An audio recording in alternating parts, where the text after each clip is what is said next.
with that. It doesn't make any difference to me. As long as the only concern I had is that we just don't say that. But I prepared anyway. Presented on Reading the letter is So they absolutely came up, fine. so it was just awarded to them. The first people.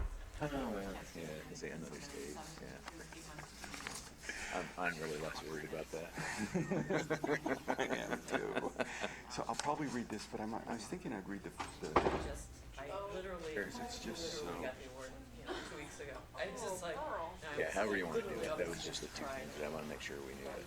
But you've got it way more Hey, redacted. good morning, Were you at the city meeting last night, or the city council? did you go to that meeting? No, Right. no, what happened? Oh, it was just, they were talking about urban renewal. Oh, yeah. Yep, I saw there was a whole bunch of people.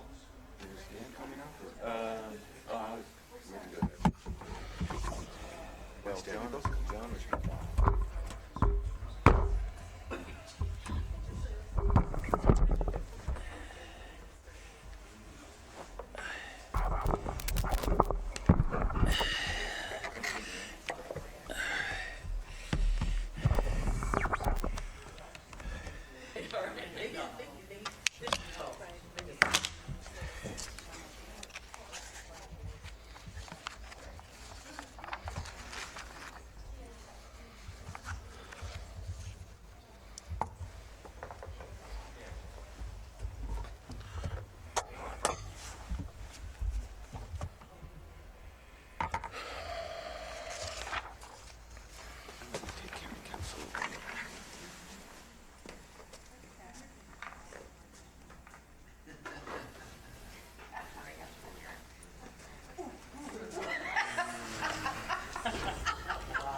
All right. Good morning, everyone, and welcome to the Lane County Board of Commissioners meeting for this Tuesday, May 24th.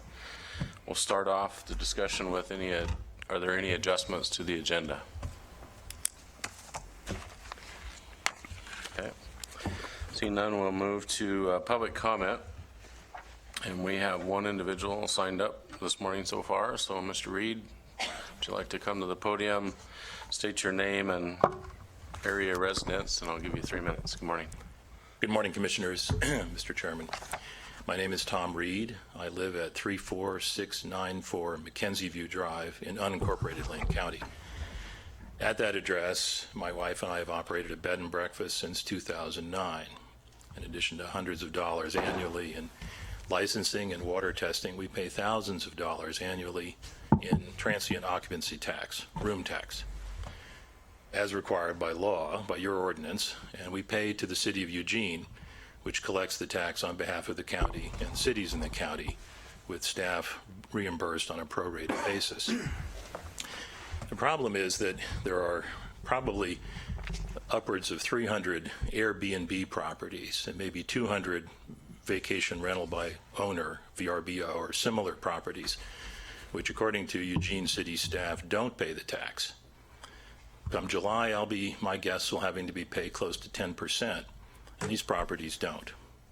It's hard to know exactly how many there are, but a conservative estimate shows that your foregoing revenues, you and the cities, of upwards of 100,000, maybe many times that annually. which may be a problem for you. But the problem for me is that I'm at a marketplace disadvantage. And recently, booking for graduation and Olympic trials, a couple of prospective visitors have mentioned that they have to pay the tax with me and they don't with Airbnb. So why doesn't Eugene collect from Airbnb? A visitor here with Airbnb pays Airbnb. Airbnb collects the money, gives some of it to the property, keeps some of it for commission. They could collect the tax in Lane County, but they don't. They do collect the tax in Multnomah County. They pay the tax to the city of Portland, but they don't pay it to the city of Eugene. It's not because they don't know that they're obligated to pay the tax or don't have the ability to collect and pay the tax. They don't pay the tax because they can get away with not paying the tax.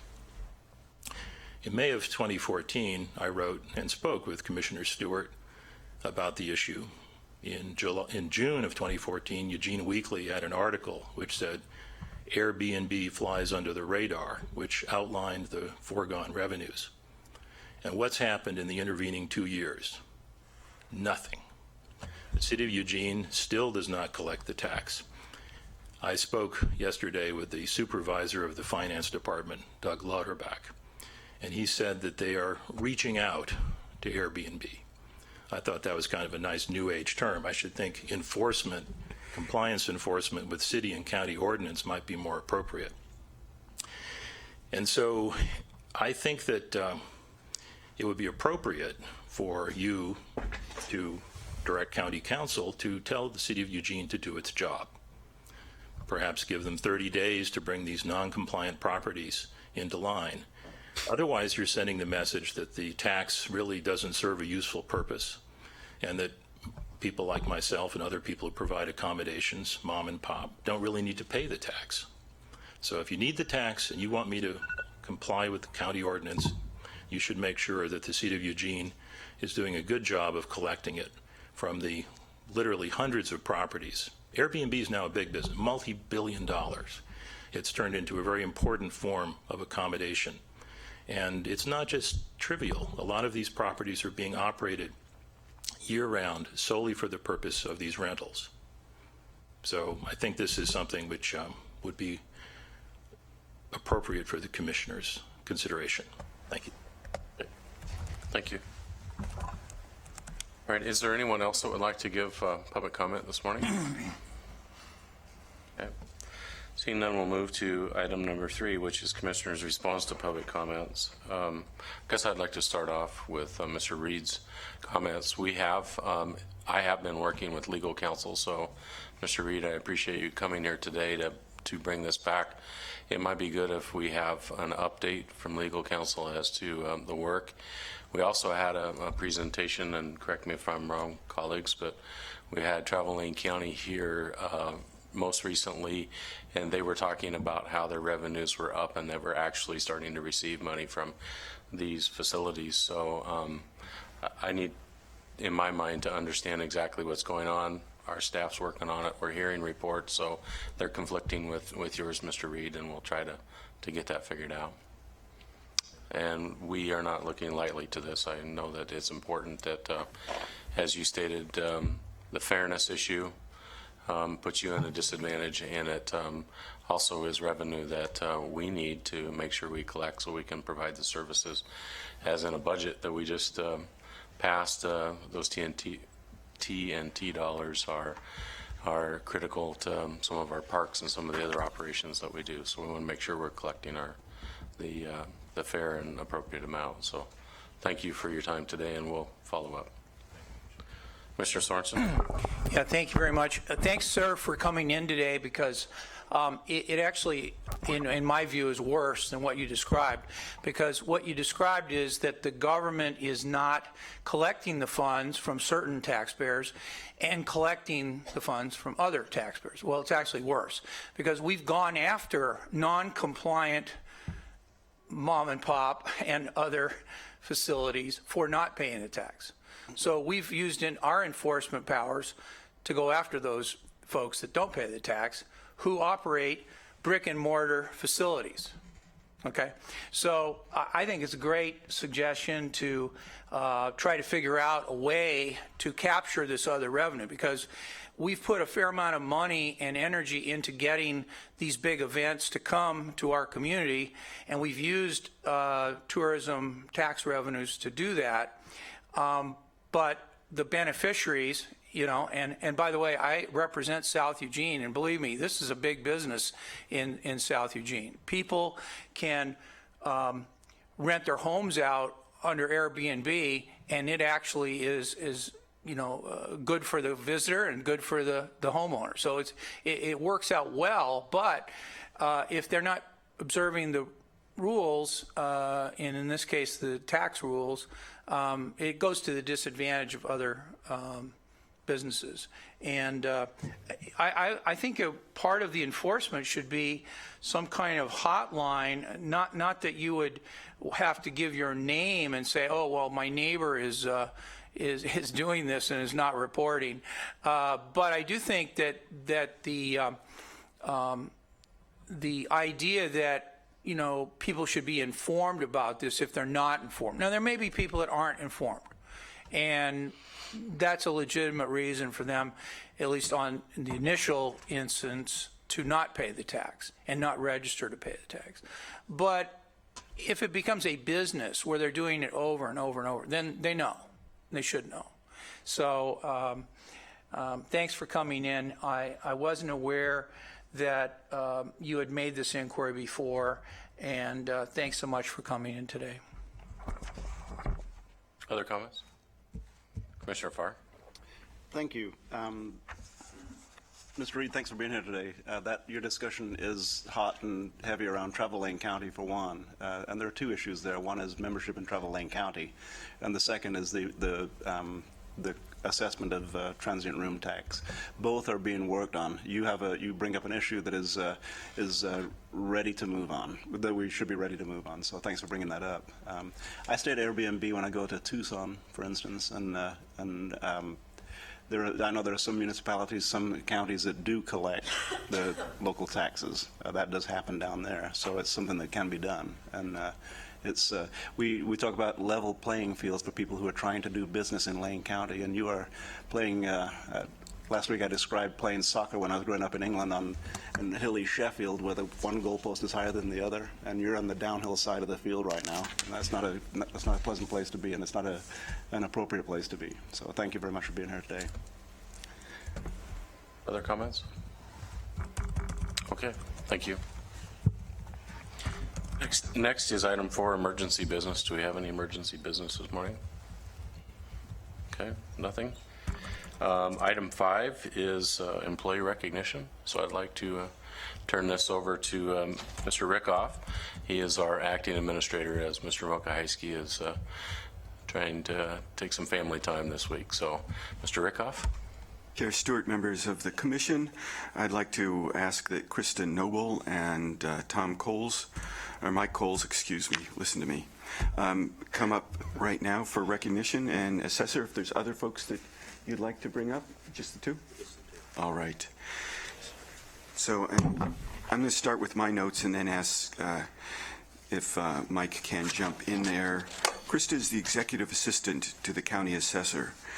She worked with a very disgruntled taxpayer with complex questions about the application of late fees to property tax payments. Over the course of multiple days, Krista researched this individual's payment status, answered all his questions in a series of emails, and remained professional, upbeat, and customer service oriented throughout. A quote from the email: That is a great and very understandable explanation. I sincerely appreciate your responsiveness and willingness to explain how the process works. From a retired public employee who knows plenty about what I call the public agency runaround, hats off to you, and my compliments on the outstanding representative that you are for your office and Lane County. In addition to this one example, her supervisor, Mike Coles, notes that Krista is an invaluable asset to the department and to the taxpayers she interacts with daily. Assessor Coles? Good morning, Chair Stewart, Commissioners. This is just one example of the work that Krista does. She handles I would say probably hundreds of correspondence during a monthly period for assessment taxation, and not only for assessment taxation, but generally for the county, because she redirects a lot of correspondence to other departments. She's our front line and shows a wonderful face for the front line. She's professional, is really the glue that holds assessment taxation together, and it keeps everything going smoothly. I couldn't imagine the department running more smoother or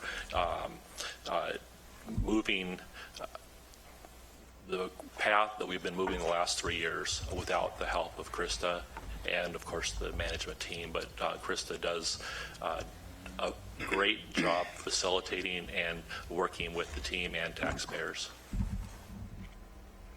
Great. All right. All right. What's next? We hand this actually. I think we do the handshake. There we go.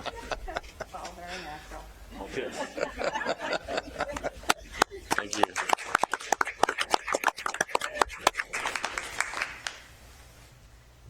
Okay. Next, we have the Sheriff's Department for Sue Stahl.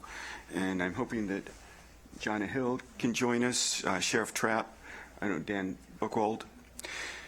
And I'll start talking while folks gather. We've made one promise to Sue, and that she would not have to say anything beyond the word thank you.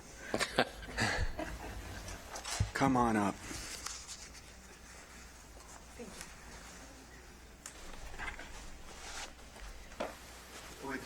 Okay, we'll go ahead and stand. Sue works as record supervisor in adult corrections. Sheriff Trapp and Captain Buchwald received a letter of commendation from an inmate's defense attorneys singing Sue's praises. She went above and beyond her daily responsibility when an inmate who was on hold for extradition to another state was released. As his release was being processed, authorities from that other state arrived and attempted to take custody of the inmate. Sue did more than her due diligence ascertaining the legality of the warrant presented. Her knowledge of the situation and her pursuit of the information both from the local courts and the other state was outstanding. Ultimately, it was discovered that the warrant was not valid and the inmate was released as directed. A quote from the letter that the Sheriff's Department received: Ms. Stahl was extremely pleasant, very professional, and well-informed in all her communications. Although I clearly do not begin to know all the staff that you have working at the jail, I will now say this. I'm very glad that Ms. Stahl was on duty that night and had the professional responsibility and personal character to research matters that did not smell right and which had put her and my client in a very difficult position.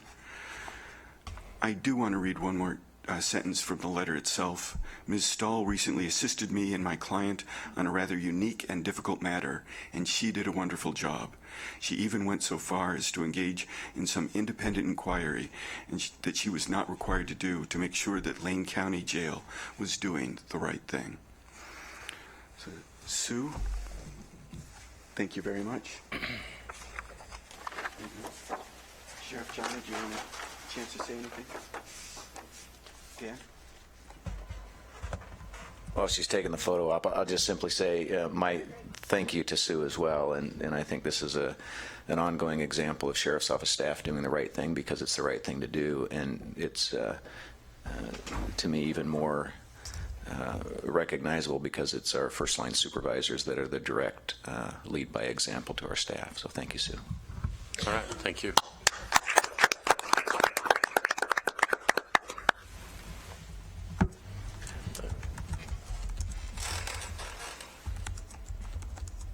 Does that conclude the recognition? That concludes our recognition. All right, thank you. So item 6 is the consent calendar. Consent calendar is generally a routine item on the agenda that the Board of Commissioners will be enacted by one motion in the form listed below. If there's items that the Commissioners wish to discuss further, they can be pulled from the consent calendar and discussed individually. These items and the entire agenda is available on lanecounty.org. You go to lanecounty.org and click on the meeting agenda and pull up the meeting agenda for today, and the items and all the supplemental material is included in there for your review. So with that, Commissioner Farr? Mr. Chair, I move passage of the Tuesday, May 24th consent calendar. Second. Do we have any further discussion on the consent calendar? Seeing none, all in favor? Aye. Opposed? Passes unanimous. Thank you. Next is item 7, which is county council. We don't have council with us this morning, and I'm not aware. We do not have a executive session today, so Chair Stewart, that is accurate. we'll assume there's no announcements. Next is item 8, which is Health and Human Services. We have Order 16-05-24-23 in the matter of approving a U.S. Department of Housing and Urban Development, commonly known as HUD, Continuum of Care Grant in the amount of $3,355,210. I'd like to welcome our director, Alicia Hayes. Good morning. Good morning. I'm actually going to turn it over to Paul Wharf, who is our supervisor in Human Services Division. Commissioner Farr, did you want to, you pulled this off the agenda. Would you like to go first, or would you like Pearl to go? Just one brief statement, Pearl, and it's more or less a statement of apology. This was originally on the consent calendar, and I asked that it be pulled from the consent calendar because whenever we do something this good, I want people to hear about it very specifically from the people who did good. So, Pearl. Okay, good morning. Homelessness is a huge social problem for us locally and nationwide, and I think that we don't get an opportunity very often to really acknowledge when something is successful and appreciate that. And so I'm really pleased to share with you that we received a $3.3 million award, which is the biggest one that we have ever gotten from the HUD Continuum of Care, and we began applying for this grant in 1990. And we had a webcast yesterday from HUD that said it was the most competitive selection process that they had. There were about 500 continuums of care around the country that applied for this particular grant. So we are breathing a sigh of relief, actually, that we got it. And I'll say that this is a collaborative grant. Lane County Human Services is the lead on the grant, and we have Hacksaw and St. Vincent de Paul as co-applicants.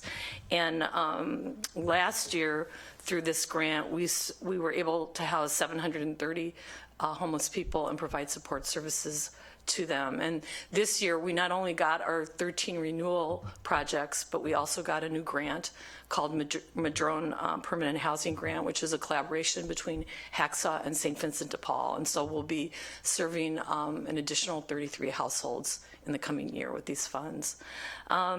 I want to also say that this grant requires that we have a Continuum of Care Board, and the Continuum of Care Board for Eugene, Springfield, Lane County is a Poverty and Homelessness Board, and Commissioner Farr and Sheriff Trapp, who's here today, are both members of that board. And I think between the efforts of the Poverty and Homelessness Board and the planning that we all do together, we just completed a 5-year strategic plan.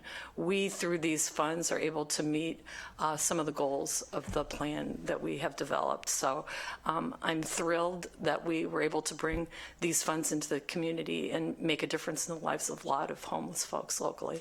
Thank you. I'd also just like to go on record, you can pull anything off the consent calendar when you want to celebrate it that any of you choose. It's much more fun than when there's a problem. All right, Commissioner Farr. Thank you. And you may notice I didn't apologize to Ms. Hayes because Ms. Hayes was going to be here anyway.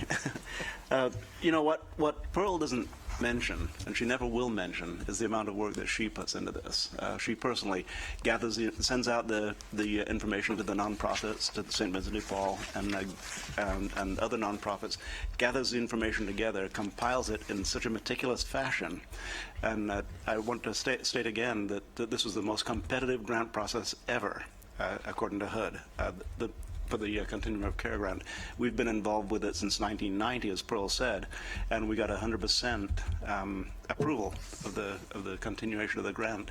That just didn't happen very very much at all around the country. In fact, we're one of the leaders in that, and a large part of that is that Pearl Wolf is at the steering wheel on this one, and I really want to personally thank you for it, Pearl. You know, I first started working with you in, I think, 1997. You were Looking Glass. when you were with Yeah, Looking you're right. Glass, and we had as the Council Committee on Homelessness and Youth. There was me and Jim Torrey and Bobby Lee. Right. And you gave us such a wealth of information that a lot of things came out of that committee originally, including the original Eugene Camping Ordinance, which has been modified since then. But a great many things came out of that committee. Your work then, your work now, Pearl, I just want to recognize it and thank you very much for all you do for the hundreds, in fact thousands, of people who otherwise would not have decent places to live in this community. Thank you. Thanks for your kind words, but there is no way I could do this 490-page grant alone. We have a whole team of staff that work on it, and it's very intensive. So thank you on behalf of all of them. You know, and a bus driver doesn't get the bus from point A to point B without a whole bunch of help. But the bus driver. But you need passengers. Okay, thanks. Okay. Other further comments or questions? Commissioner Bozovich? Yeah, I want to make a couple quick notes on this, and that is, you know, typically it's about getting all your current continuum of care programs renewed, and some cities and agencies failed to even get their renewals. We got every renewal we asked for, plus we got an additional new program funded. So it's not just, you know, a matter of renewing a bunch of programs. This was also expanding programs. And I think what people don't understand, it's not just, you know, Pearl and her staff, it's all these nonprofit staffs, but it's also how these grants interact with other grant funding that we get and other staff at other agencies. You know, the Public Safety Coordinating Council has the, you know, the House Bill 3194 grant that we were actually one of the first counties that got their grant in, got it approved in the first cycle, utilizing those funds and how those interact with the continuum of care funds, because those fund a lot of, you know, emergency housing through those grants and emergency aid to folks that are post conviction or post prison populations. And all this interacts in a way that, you know, the staff for PSCC last week presented us with a chart that shows our recidivism rate has actually fallen below the state average. 4 years ago, we were well above the state average in 3-year recidivism. And as of the last several years, we have been below the state average and actually below our comparator counties.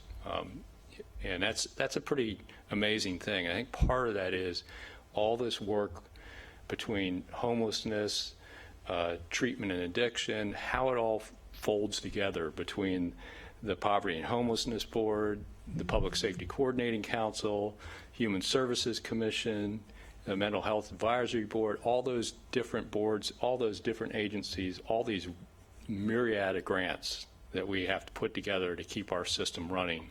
But we've done a great job of weaving those together in Lane County, and it's starting to really show up, whether it's a slight decrease in the one-night homeless count, or it's a pretty impressive decrease in our recidivism rate. I mean, you know, going from in the mid-30s down into the low 20% recidivism is a pretty amazing thing.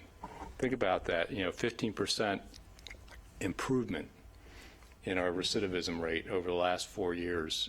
What that does in the way of not having to house those folks in prisons and saving the state money so that they have the ability to put out these grants. So I just want to say it's a great job to staff, but it's really amazing the way we've been able to, as a county, work all these things together.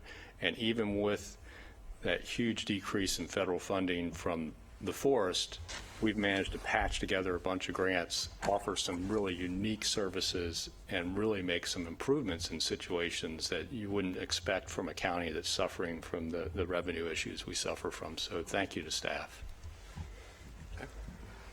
Other comments? Don't leave for just one moment, Pearl. I keep And trying that- to leave. Yeah, I don't know. Okay, I'll wait. Mr. Farr? And that also leverages the money that the City of Eugene, the City of Springfield, and Lane County give to the Human Services Commission. The money is, during the budget process, the money is leveraged far beyond the dollars that we put in.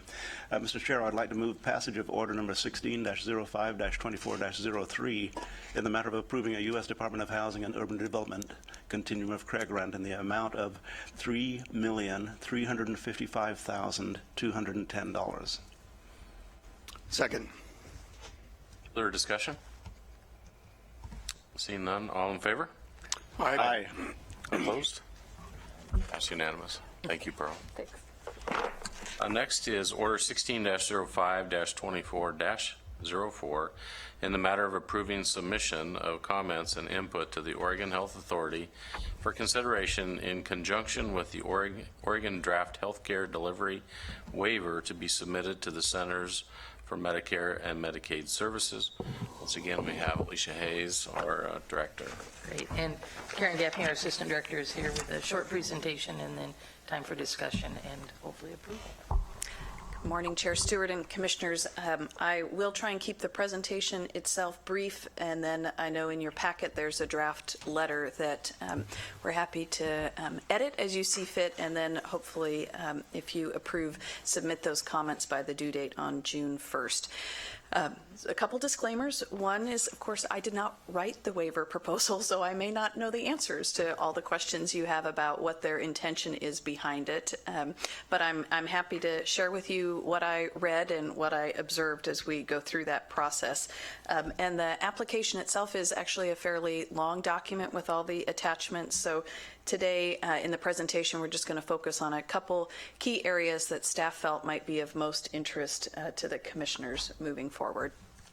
So by way of overview and background, Lane County's long been a partner with the Oregon Health Authority as it relates to the Oregon Health Plan and the rollout for people who live here in this community.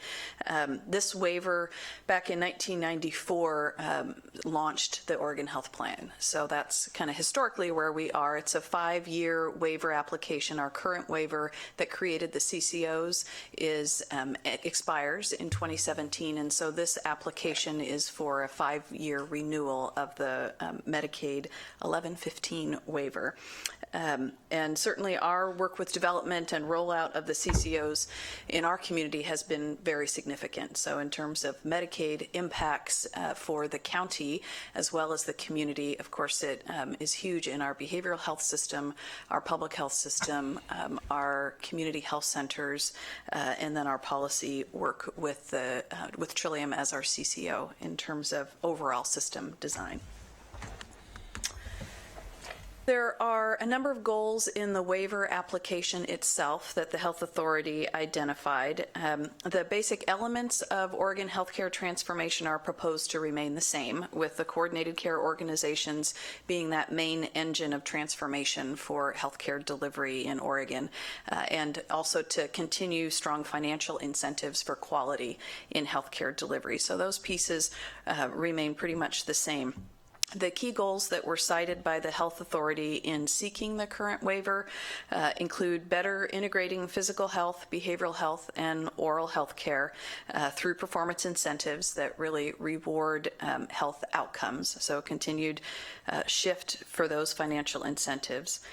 Also a focus on research-driven outcomes and interventions that have a direct impact on social determinants of health. And this is a shift, I guess, an increase in this 5-year period, an enhancement building on the foundation of the CCOs.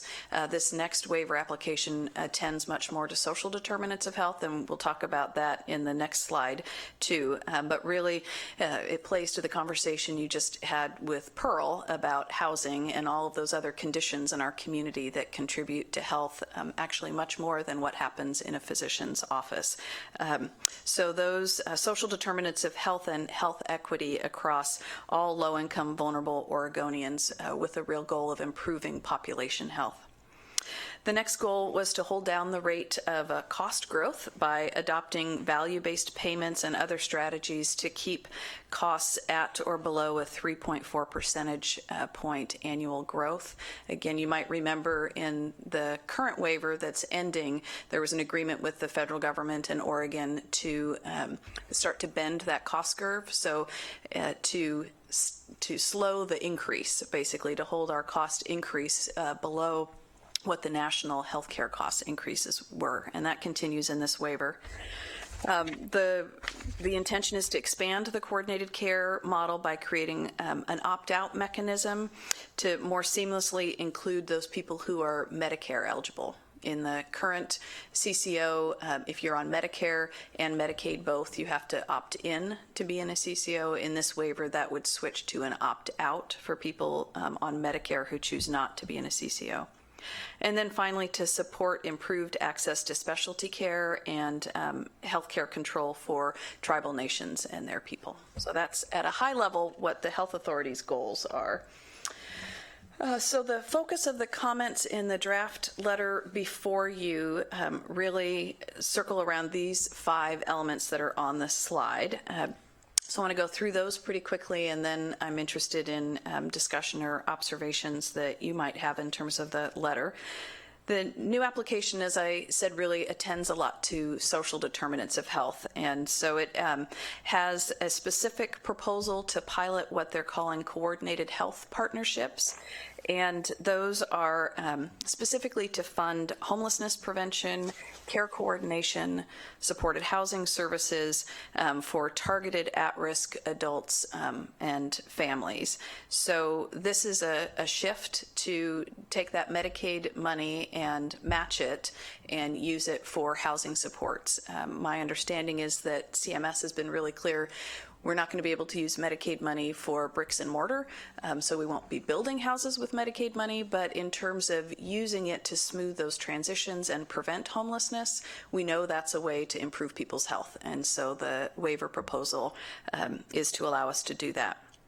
Again, this project, specifically the coordinated health partnerships, has a potential to build on that significant work that's already happening in Lane County through the Poverty and Homelessness Board, and would provide assistance at both a financial level and really at a policy level for helping those systems be able to work better together under the auspices of breaking down some rules in working together.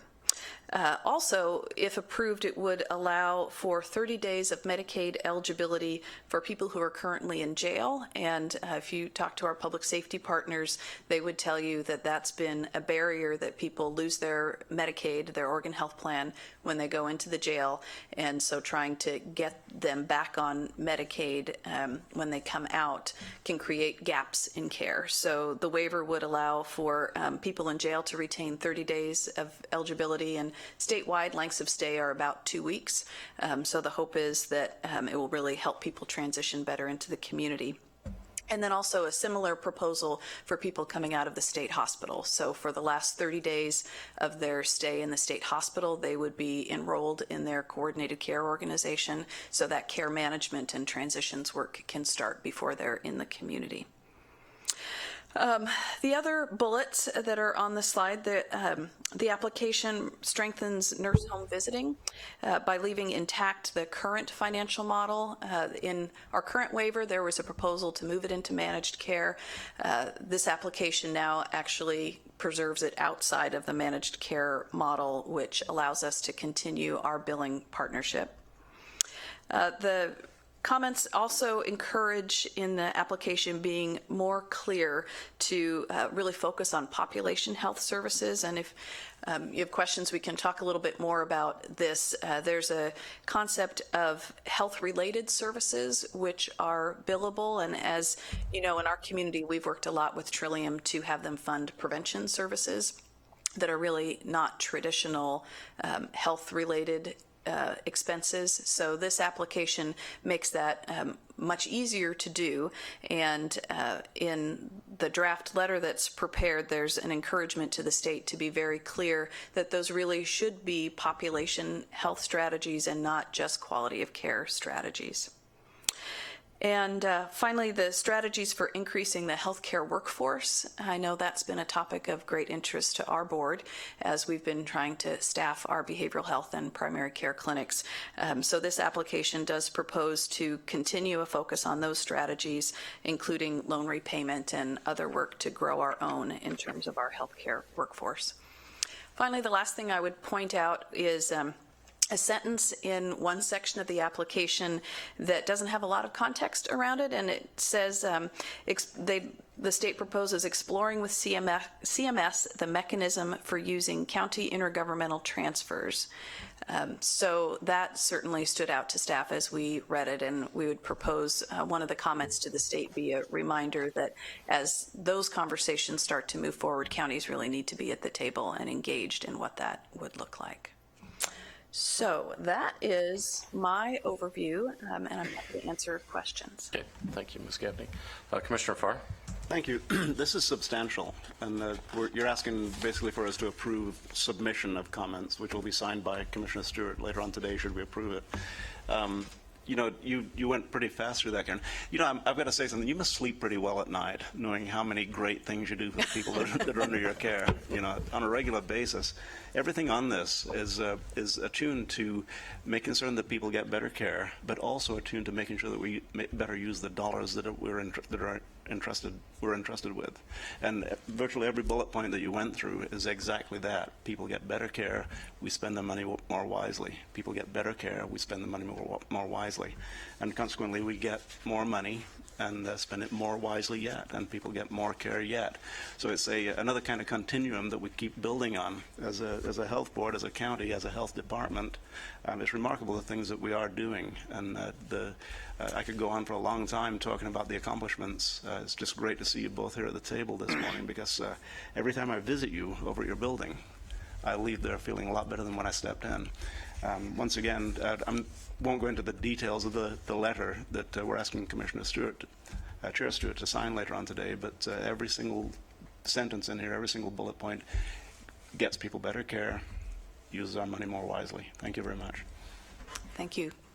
Mr. Lyken? Thank you, Mr. Chair. Thank you for hitting that last point. I really appreciate that, and I think that's going to be key. Just to remind the folks that the counties are the public health authorities, and I think it's going to be very important that counties be at the table moving forward. I actually know Lynn Saxton pretty well, and know the Saxtons, known him for years, so if there's anything we can do to make sure that we continue to have that seat at the table, just let us know, and we want to be supportive of that. But I thank you for pointing that out, and I think it's always nice to just provide a friendly nudge who the public health authorities are, and the counties are very much part of that. So that was a great point at the very end, so I appreciate that. Thank you. Other comments or questions? Seeing none, I would entertain a motion. Commissioner Farr? I move passage of order number 16-05-24-04 in the matter of approving submission of comments and input of the Oregon Health Authority for consideration in conjunction with the Oregon Draft Healthcare Delivery Waiver. Second. Further comments? All in favor? Aye. Opposed? Passed unanimously. Thank you. Thank you. Okay, we'll move to item 9 under Public Works. It's Order 16-05-24-05 in the matter of adopting the recommended 5-year Parks and Open Space System Development Charge Capital Improvement Plan, commonly known as the Park CIP, for fiscal year 16-17 through fiscal year 16-17 through fiscal year 2021, and delegating authority to the county administrator to execute the contracts and agreements for any projects identified in the Parks CIP. We have with us Mike Russell, our Lane County Parks and Animal Services Manager. Good morning. Good morning, Chair Stewart, Commissioners. So here today, our annual adoption of the Parks 5-year Capital Improvement Program. The purpose of the document is to identify projects that will use our system development charge revenues, as well as prioritize improvements throughout the park system for the next 5 years.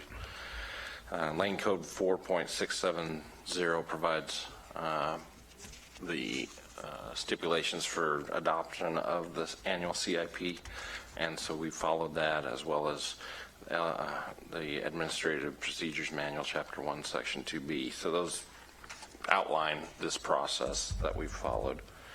The Parks Advisory Committee held a hearing in March and deliberated in April on the program and adopted what you have before you as their recommendation by unanimous vote.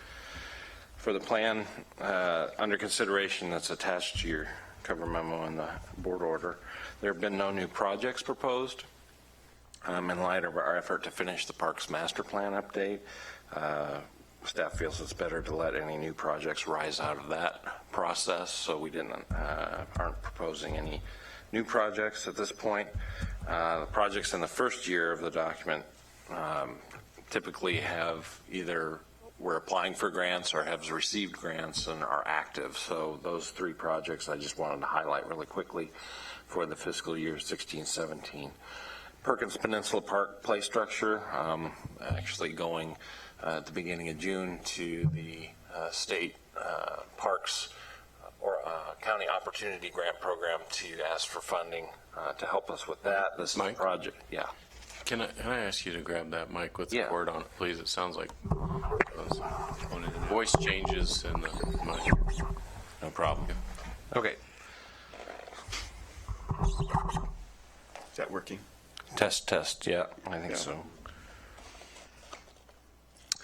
So going to the state to ask for money, yeah, that's a lot better, huh? For a grant from state parks, the last time we went to them, the grant committee asked that we seek more public comment. We've done that. We had a specific public comment period, met with folks out there, received some comment on the proposed plan to have a playground there.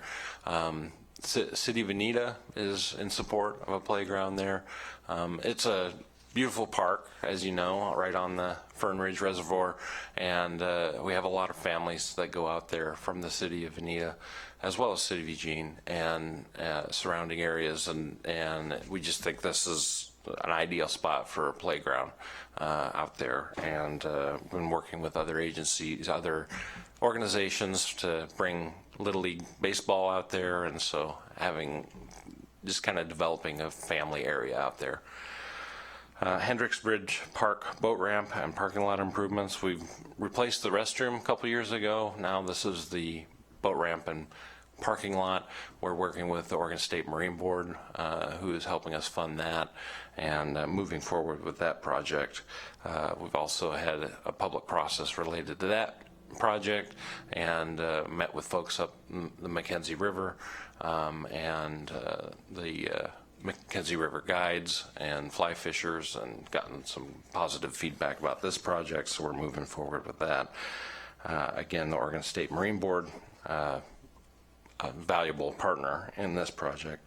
And then we've also identified $10,000 for any residual costs that we see might come from the Parks Master Plan process that we'll be giving you an update on pretty soon.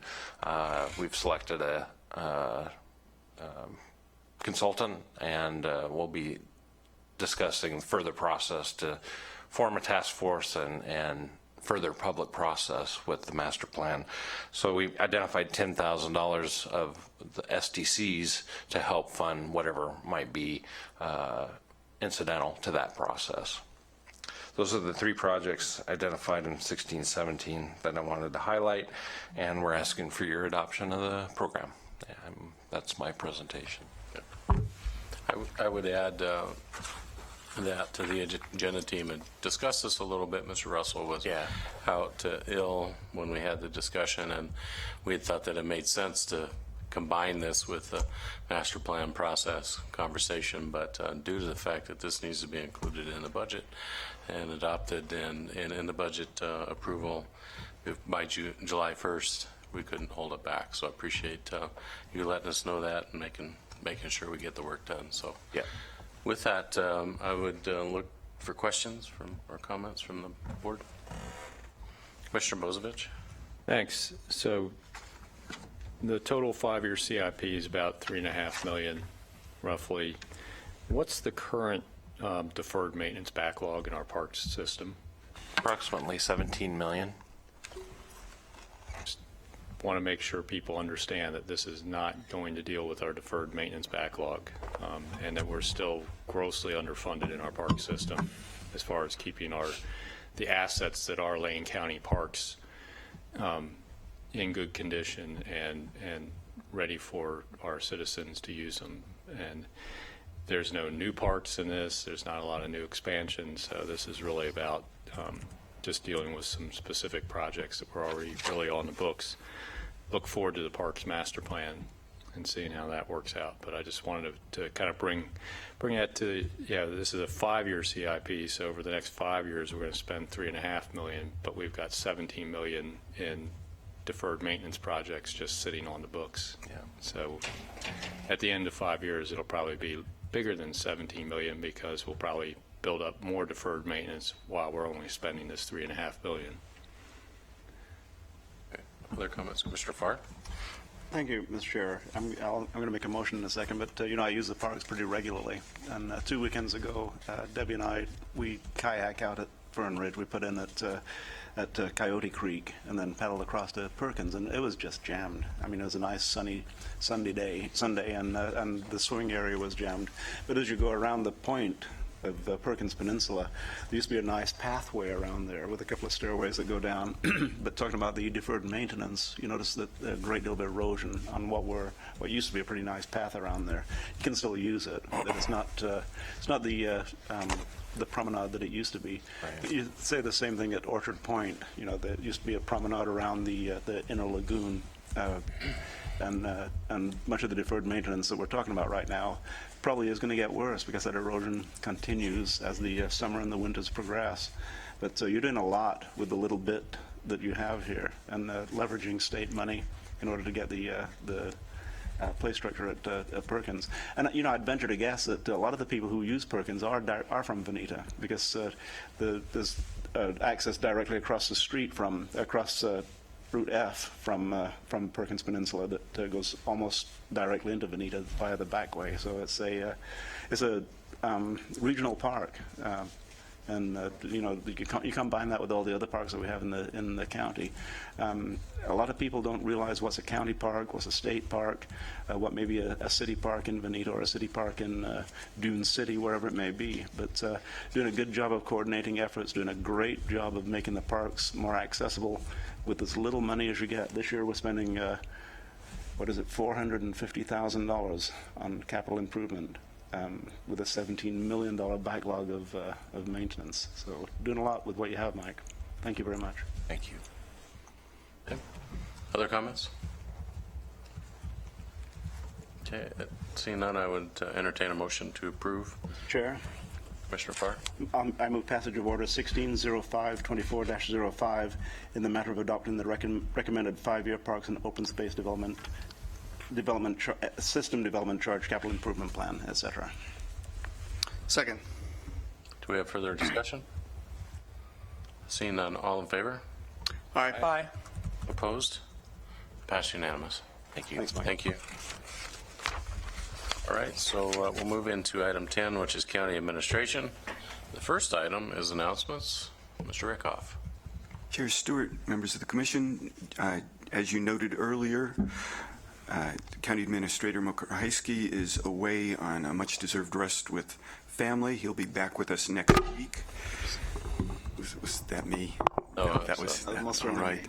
I did want to present one very quick update on Lane County elections. As you know, we had elections last Tuesday.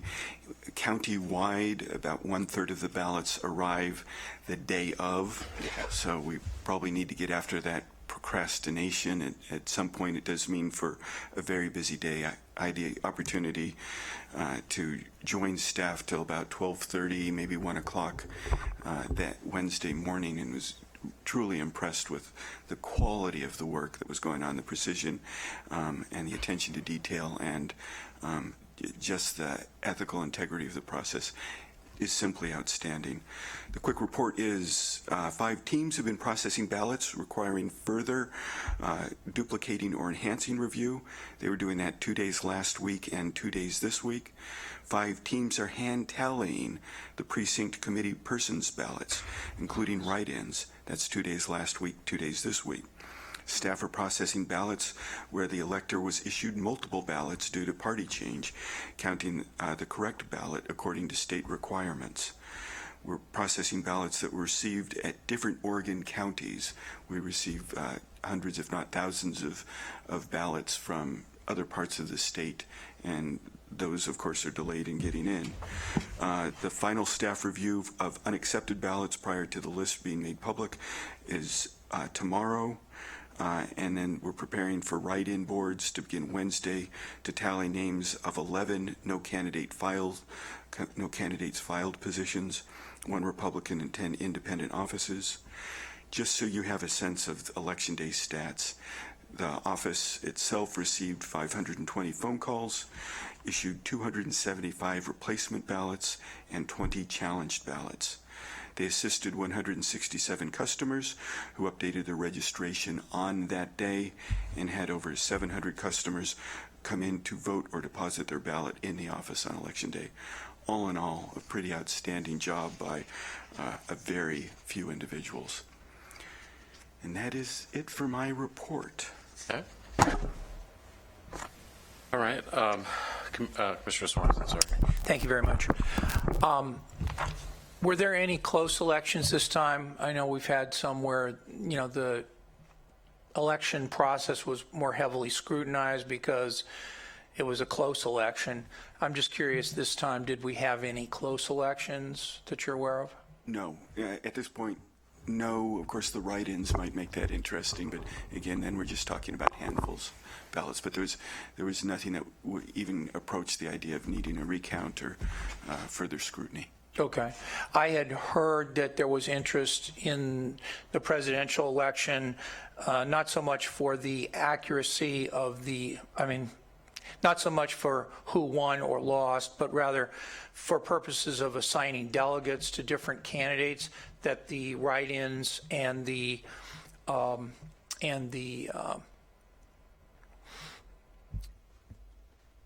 way the votes were distributed would affect, in the Republican Party and the Democratic Party, the allocation of the delegates. And I'm wondering if that came up. That's a good question. It has not come up, and I'm happy to check for you.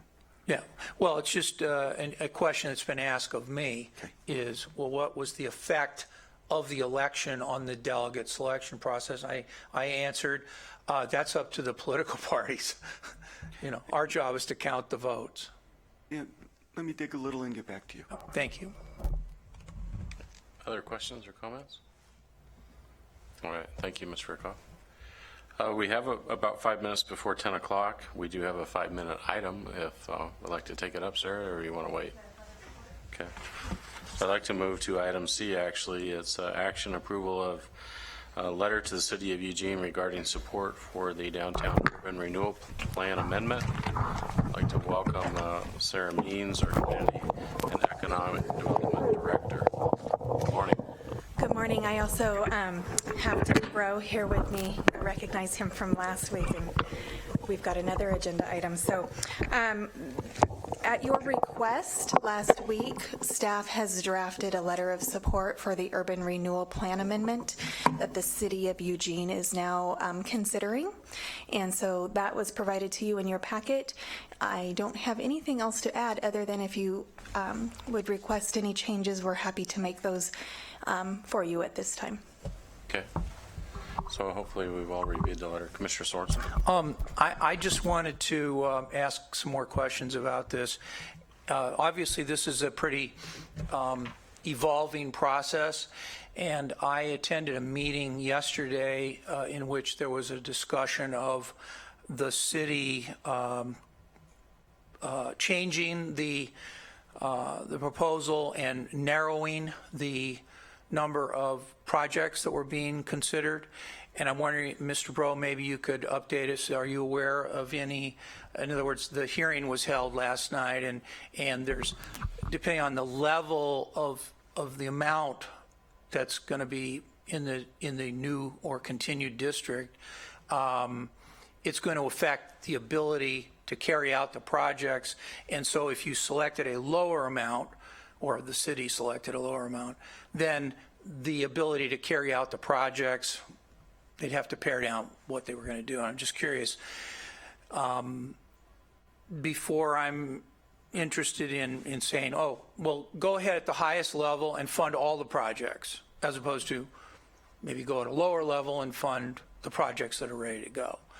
So can you give us a little overview of that? Yeah, I think that's something we've heard ongoing, is kind of the uncertainty around the scale of these projects. At the public hearing last night, plus a large volume of emails that have been coming in, there seems to be general support for all of these projects, and some in opposition really have a problem with the tool, not necessarily the projects. The real question, as you've mentioned, is at which scale do we fund these, and do we fund all of them or some of them? And that's something that the Urban Renewal Agency is going to have to work through. What we've heard thus far is that there seems to be an interest from the Urban Renewal Agency, the City Council, for an incremental approach, so not something on the $40 million end of that spectrum, probably something on the lower end of that spectrum, which we showed an example, I think, on the lower end of 17 million, not 48 million. So my guess, based on the discussion thus far, is that it'll probably be a more incremental approach that ends up being on the smaller end of that plan amendment, not the larger end. And that's kind of what we've done in the past, so that would be consistent. Yeah, and so the council is working on this, obviously, and our letter says your May 25 work session. So is that coming up?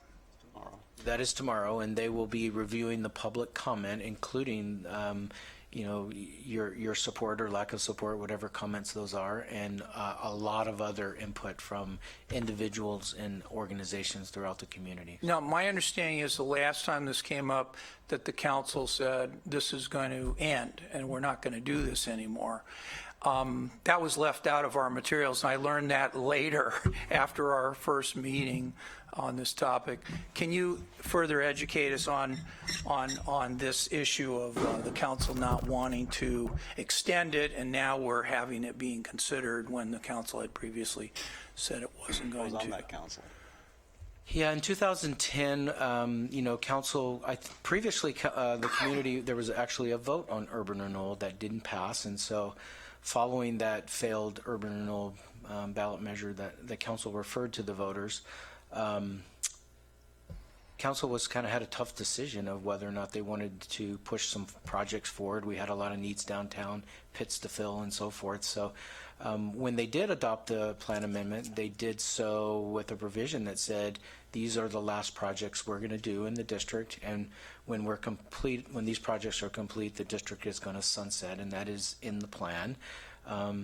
Council brought forward these projects recently, and really they're considering whether they really wanted to sunset or not, given the current needs. And I think generally the community council sees these projects as important, but that is a big question of whether or not we want to continue to use this tool. That's really what's on the table right now. Yeah. And then last but not least, on one specific project is the farmers market. Now, as I understand it, there's $500,000 in the current budget that's available for the farmers market. Is that That's correct. Accurate? Okay. That is the only plan or part of the plan that has not yet been completed in the current. So the idea, I take it, if the council moves ahead and if the city government moves ahead on the plan at the level that's anticipated by our letter, namely 4 projects, that project would be completed. Is that fair to say? Or is that unknown at this time? Well, there's 2 scenarios. If the district sunsets, that $500,000 would still be available for the farmers market, even if it sunsets. There's ways for the Urban Renewal Agency to keep that in place. If the plan is continued, that $500,000 would also be available as part of the new plan. So it survives regardless, I guess, is the answer. Okay. Now, Mr. Chair, we have a time certain. Okay, why don't we take this up after that? That'd be good. Well, that would require Mr. Broad to stay around. Denny is here for the next I'm item here as for a well, while, so whatever Plus- works. Thank you, Commissioner Farr. We'll go ahead and suspend from the conversation of this, and we'll move to the scheduled time certain. It's a report in the matter of presenting information on the Avago Technologies Enterprise Zone investment and the West Eugene Enterprise Zone. Once again, Ms. Means. Chair Stewart, members of the Commission, as Lane County does with many enterprise zones in the region, we are co-sponsors of the West Eugene Enterprise Zone with the City of Eugene. Because of the co-sponsor nature, we will be looking at two topics over the coming month related to the West Eugene Enterprise Zone: Avago Technologies application and redesignation. City staff have been updating Eugene City Council on the topic, and we'd like to provide the board with the same information. City and county staff have been working collaboratively on these topics for a number of months now. Staff is here today to present the item to you and answer preliminary questions. No decisions will be made today. This is an information item only. Thanks, Greg. So, as mentioned, we just want to make this clear. There are two distinct topics that we're going to be speaking to you about today. The first, we're going to lead with the Avago Technologies Enterprise Zone application. They have submitted an application to the City of Eugene for both the 3-year tax exemption in addition to a 2-year extension. So Denny will be providing you a few more details on that shortly.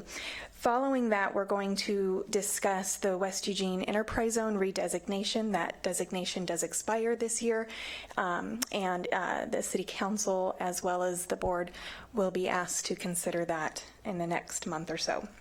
So starting with Avago. Recently, this is pretty similar to a couple of other applications the board has recently seen, both in Springfield. Swanson requested an enterprise zone tax exemption that was also a 5-year, as well as International Paper. So this isn't unfamiliar territory for the board. What I would note is that with the enterprise zone application, this is a tax exemption request on future improvements. Anything that's currently in place on the property will continue to pay taxes. As with many other enterprise zone applications that we see, the jobs being created are significant, and the wages are projected to exceed 150% of the median wage here in the county. It's also very important to note that the investment being made in this facility is significant.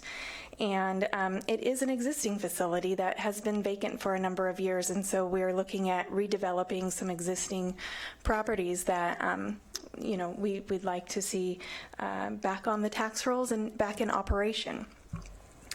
The process for this moving forward is typically that the city will act first, and that the County Board of Commissioners will follow any action that they take. So I'm going to turn it over to Denny now, and he's going to give you a few more details about the application itself. Following that, we'll lead into a discussion around the redesignation of the zone in its entirety. So, Denny. So good morning. Thank you. Again, I'm Denny Breaux. I have a dual role. I'm the Community Development Director, but I'm also the Enterprise Zone Manager. So I'm your Enterprise Zone Manager as far as the West Eugene Enterprise Zone that we partner in.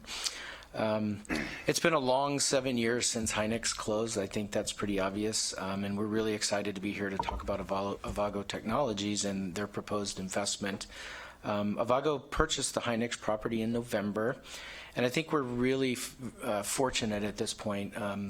We have, Sarah and I and some of you even are participating in various potential buyers, data centers, and solar companies that have gone through that facility. And I think generally speaking, almost everyone that has walked out has said, this is a single-purpose facility made for semiconductor manufacturing. It just doesn't work for us. So I think you could even say it's kind of was at its end of its useful life if no one was going to come forward in that industry. But so I think we're very fortunate that Avago discovered this facility and has now purchased it. And I think the fact that it was sold at such a deep discount, only $20 million, that's a little more than the land value probably, really shows that it was probably towards the end of its life.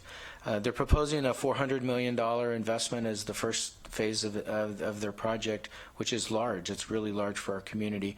They submitted their enterprise zone application. They've also submitted a request for the 2-year extension, as Sarah has mentioned, and that has to be approved jointly by the City Council and the County Board. It's important to note that their 3-year exemption is theirs by right. There's no really decision for the council or the county board regarding the 3-year exemption. It's really the 2-year extension request that you would need to act on. You guys have dealt with the 2-year extension probably more than the City of Eugene has, because some of the neighboring zones have used it. We really haven't used it very much, but basically the criteria is you have to meet the wage threshold 150%, which at the average county wage, which is $39,000 plus, that 150% is a compensation of about $59,000 that they would have to meet. So I think that's very positive that they've indicated that they would meet that. Companies also have to abide by they could abide by additional conditions that the zone sponsor puts on that 2-year extension. The most obvious example would be job retention. For the sponsors may say, in order to get the 2-year extension, you are required to retain X number of jobs. I think that's a reasonable expectation. In Springfield, some of the recent 2-year extensions, they just have a flat annual payment. I think, for example, $100,000 a year that just gets distributed to the overlapping tax districts in those projects.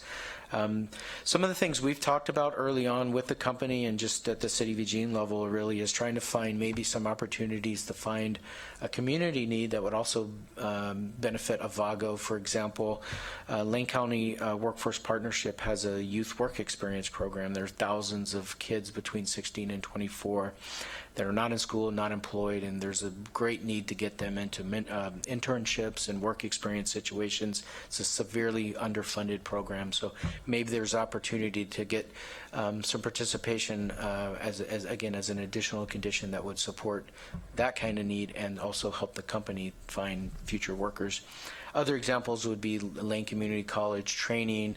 That would benefit the company in training folks for specific job skills that are needed, but also give our community members a leg up on the next generation of technology jobs. That really is the future jobs in our community. So we're looking at some things that would probably come back to the City Council and the County Board as a proposal for any additional conditions, and that is not thought out yet. We've had some ideas, but we'll be coming back to talk to you about those.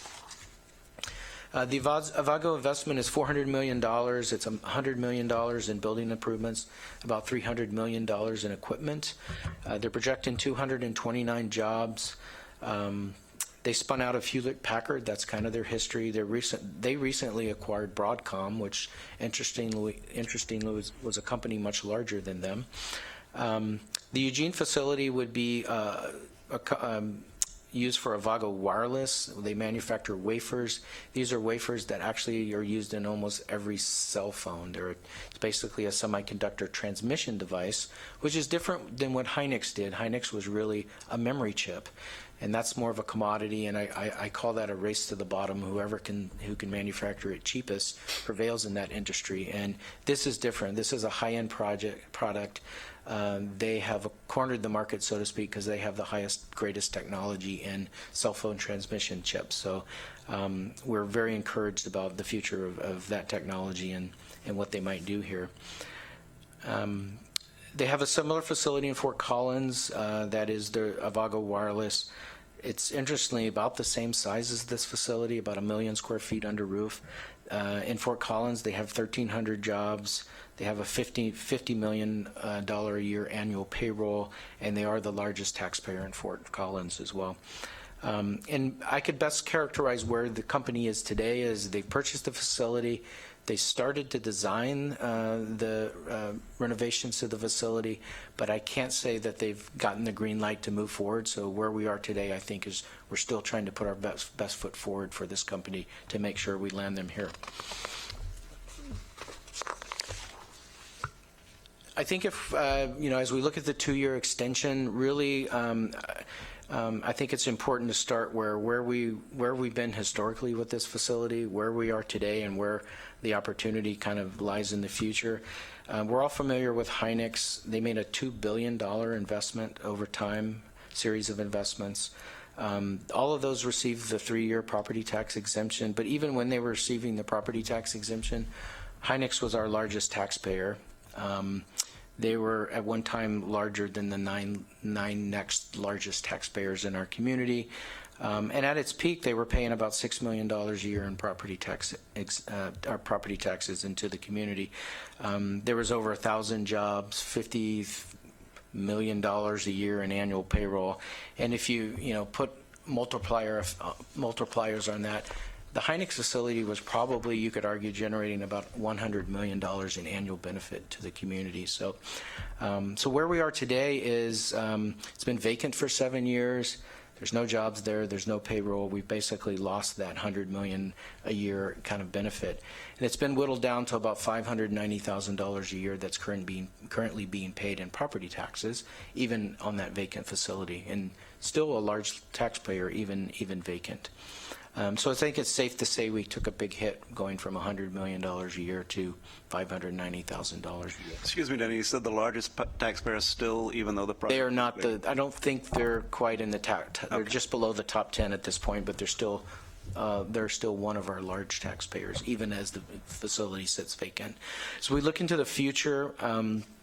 Again, Afago putting the facility back into productive reuse, $400 million investment. The 3-year tax exemption on that investment would be about $14 million is what we're estimating. If you add 2 years to that, the extension, the 5-year exemption would be about $21 million. And this is kind of a preliminary estimate at this point. We don't know too much about what the actual investment is. As Sarah mentioned, the existing building will stay on the tax rolls. If you take 229 jobs at 150% of the annual average wage in the community, that's about $13.5 million a year in payroll benefit to the community. And over 3 years, over the tax exemption period, that's about a $40 million tax or payroll benefit to the community. And over 5 years, it's about a $67 million payroll benefit to the community. And again, if you put multipliers effects on that, it's a really large positive impact. So just to close, again, we're very fortunate. I think it's a really good match for Eugene. Avago spun out of HP historically. They have an Oregon presence. Avago has a Colorado presence. I think Colorado shares a lot of what Oregon shares as far as sustainability and what we value here in the community. It's hard to imagine really that there's a better outcome given where we were just a few months ago, actually. So we're very excited. I think this is very positive. We'll continue to move forward with the 2-year extension discussion, and we're not really, again, asking for action. We're just providing the background so that you have that when we come back. My understanding, Mr. Bro, that this item will probably come before the board before the 1st of July if there is a 2-year extension request. That is our goal, yes. We will also talk about the extension of the enterprise zone, and they're not necessarily related. Avago has submitted their application. Even if our zone expires, they are in the program and they still can move forward because they've applied before the sunset of the zone, if it does sunset. Okay, thank you. Commissioner Sorensen. Thank you very much. Regarding the expiration, the memo says the West Eugene Enterprise Zone designation expires in 2016. Is that a calendar year, fiscal year? When in 2016? June 30th of this year. Okay, June 30th. And we'll talk about that in a little while. And does the extension, if any, have to occur prior to the expiration, or can we create another district if we want after June 30th? The expiration of the zone has no bearing on this application for this $400 million project. Right, but I mean, I'm talking about the zone. If the zone is extended prior to June 30th, I get that. But my question was, if we don't, and the city doesn't, and the county doesn't, can it be created after June 30th? Yes, because they're enterprise zones, they used to be competitive, so you used to have to apply and have it in place by July 1st, and there was a application process that preceded July 1st. Now, any community can have an enterprise zone, so it's not competitive, so you could apply at any time generally, yes. Okay, thank you very much. Mr. Lakin. Thank you, Mr. Chair. Denny, I think this is I'm hoping the city of Eugene will move forward on this. I think this is a really golden opportunity here. Question I have, and that is, so you mentioned the payroll for the company. Obviously, there needs to be some work done on the facility, construction jobs. Do you have any sort of estimate on what the potential is as far as the number of construction jobs, what the potential payroll will be involved in that, and the timeline on those construction jobs? Yeah, we've ran some numbers, and unfortunately I don't have them in front of me, but I recall the construction jobs being something in the 700 neighborhood. It's a long construction project, and they're talking about starting next year. It's about 12 months of construction on the facility, and then it's probably another 12 months to install the tools and the equipment, because it's very tech-driven and it's complicated. So it's a couple of years of construction, so there's a pretty big impact for a couple of years. So will this be Avago or will it be Broadcom? That's a good question. They're basically one and the same. They have merged. Yeah. The technical answer is Avago Wireless. They are going to be the owner of the property, but they're going to be operating under the Broadcom name. So rather than change all the ownership of all their assets, this property will be owned by Avago Wireless, but I think just as a brand, you'll see them as Broadcom. Yeah.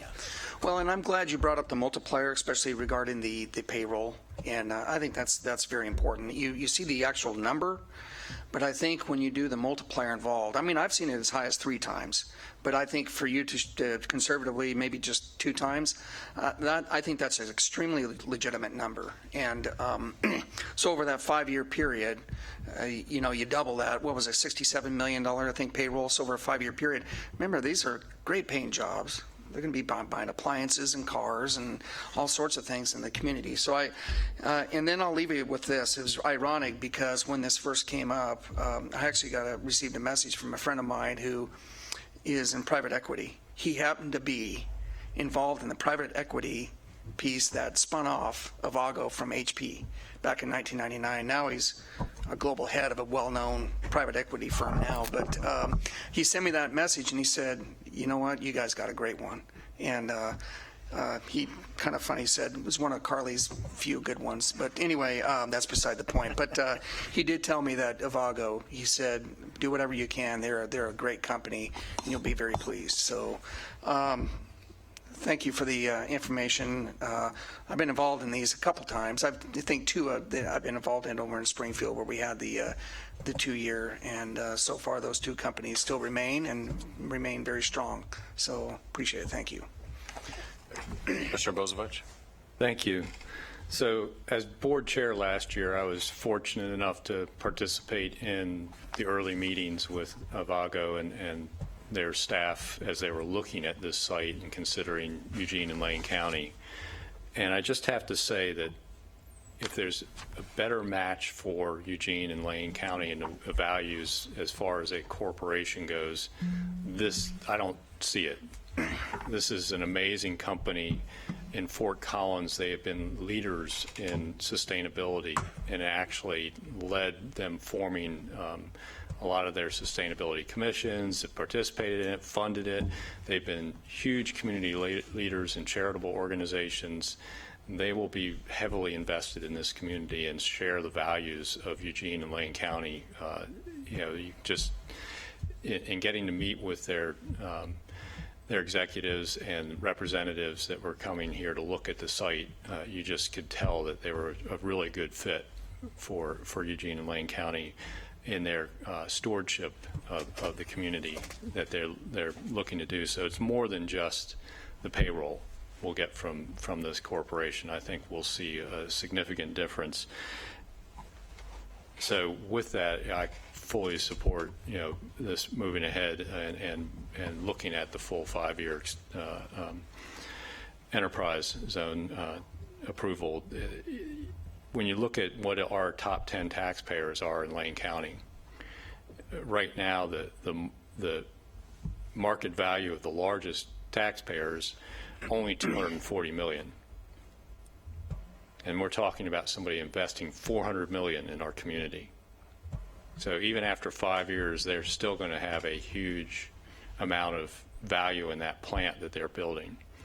And I remember when Hynix was installing their equipment around here, you couldn't get an electrician or a mechanical contractor. It was really difficult. As I was trying to plan other building projects as a local engineer, that was quite an interesting time. So at least they're doing it in thirds. They're not trying to do the whole building at once. So hopefully it won't quite suck up every electrician and metal fab guy in the next for the next 2 years, and we'll be able to build other things. But it'll have an amazing spin-off, and the fact that it's manufacturing has a huge amount of velocity in the economy. It's great that we have a good tourism economy, but that's service sector.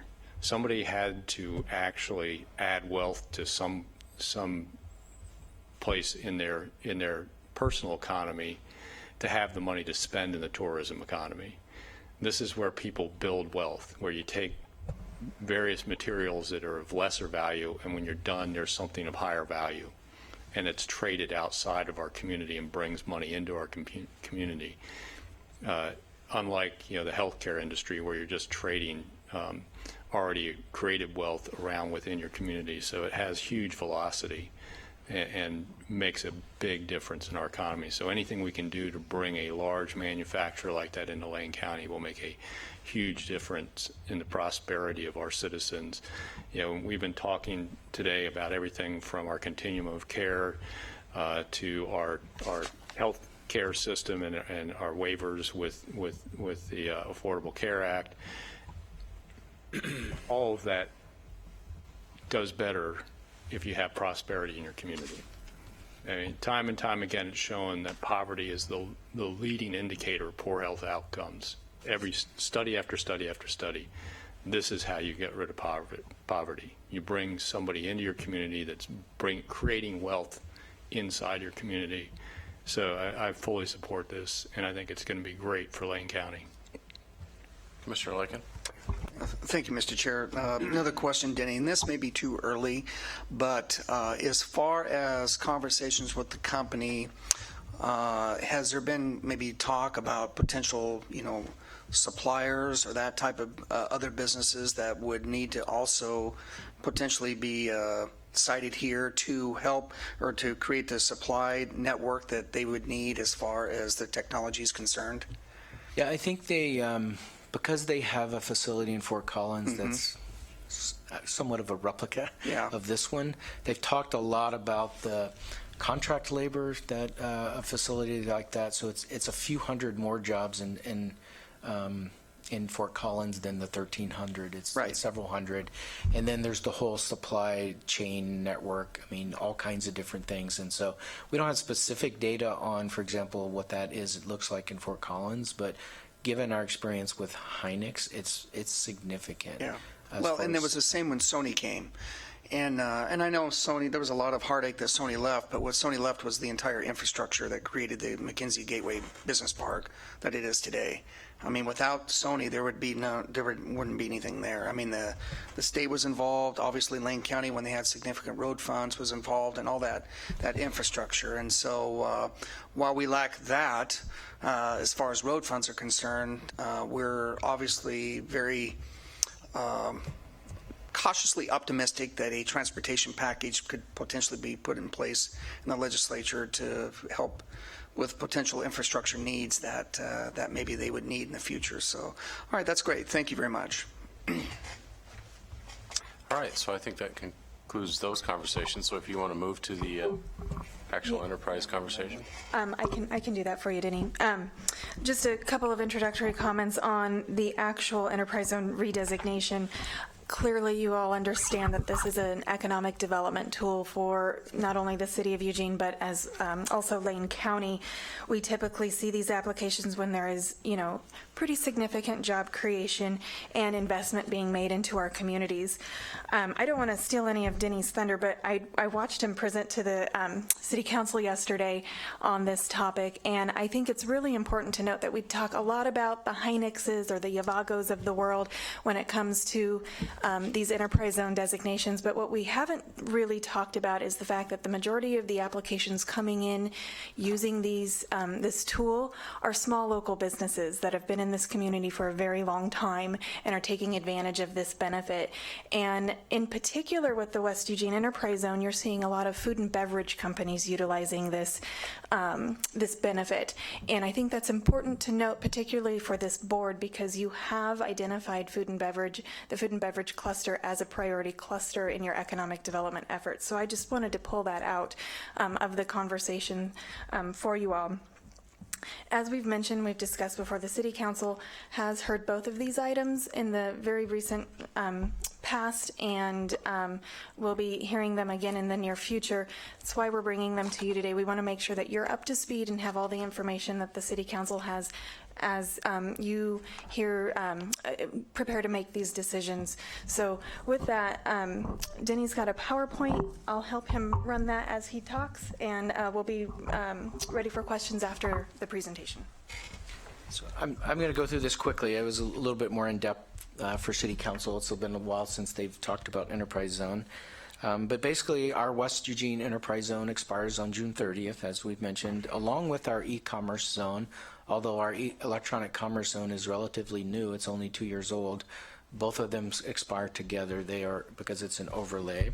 Again, we'll be back talking more about redesignation. Generally, you have to, the City Council and the County Board has to pass a resolution. We're not prepared to do that today, but we'll be back with a resolution assuming that the Council supports this.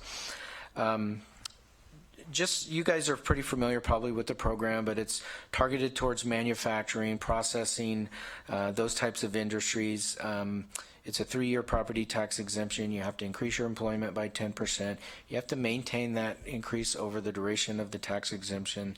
There are some special cases like the 2-year extension and waivers for large projects and so forth. But generally, the designation is for 10 years.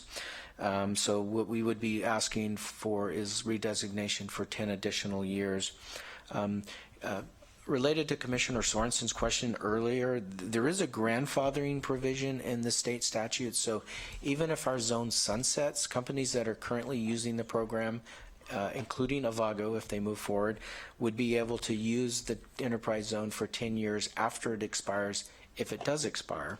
And so there's some protection for those companies that are currently using the program so that they have an incentive to continue to invest. So just a question on that. So if Avago gets approved for the current one, so that means they're actually would be available for 10 years out? If the zone sunsets, that is, even if it sunsets on June 30th, they could continue to invest. It happened with Hynix. Our zone sunsetted in '95. We didn't have a zone for 10 years, but Hynix continued to invest. They were able to still use the tax exemption benefit, even though we didn't have a zone between '95 and 2005.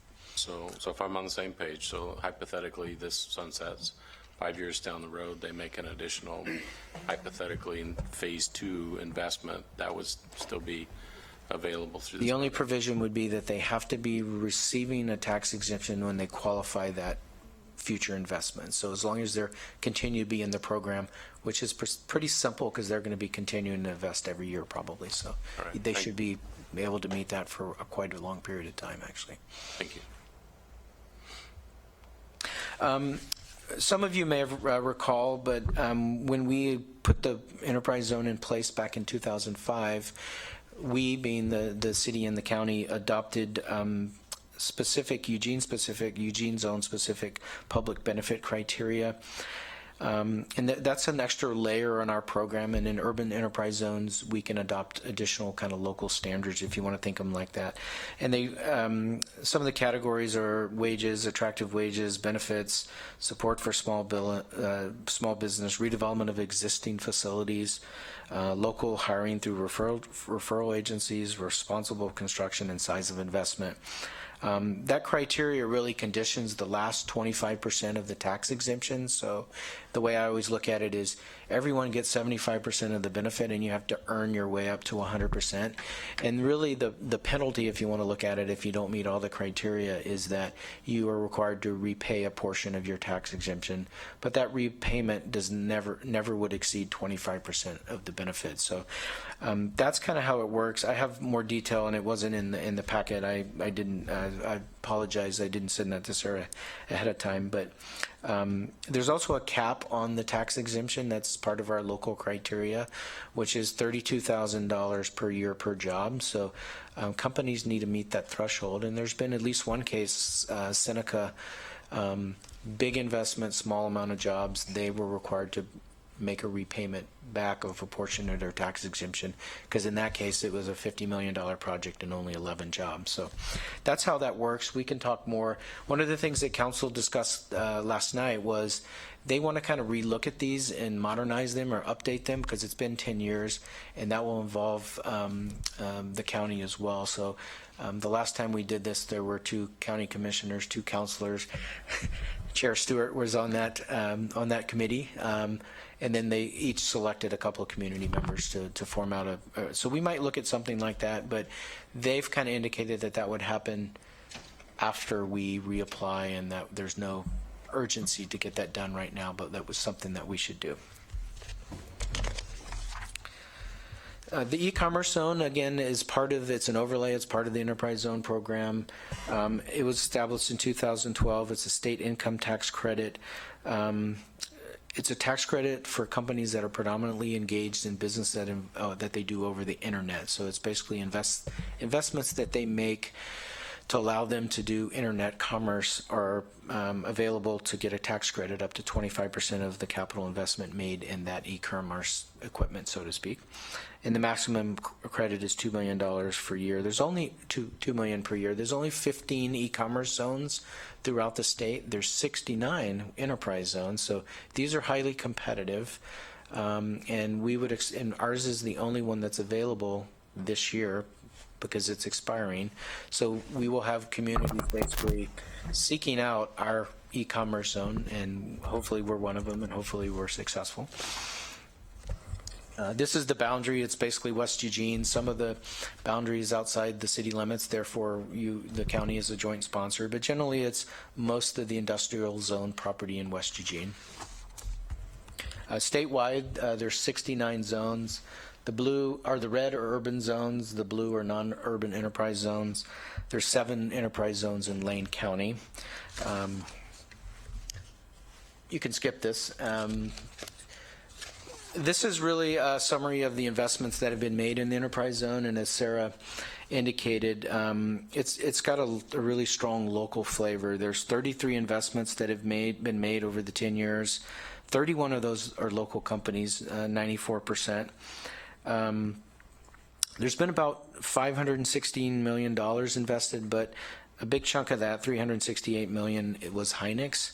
And Hynix, that exemption actually, or that investment actually got disqualified. So they were, when they shut down, they had to repay the tax exemption associated with that investment. So for the purpose of our analysis, really, we kind of zero out Hynix because they had to repay it, and really focus on, well, what did the other 31 investments do?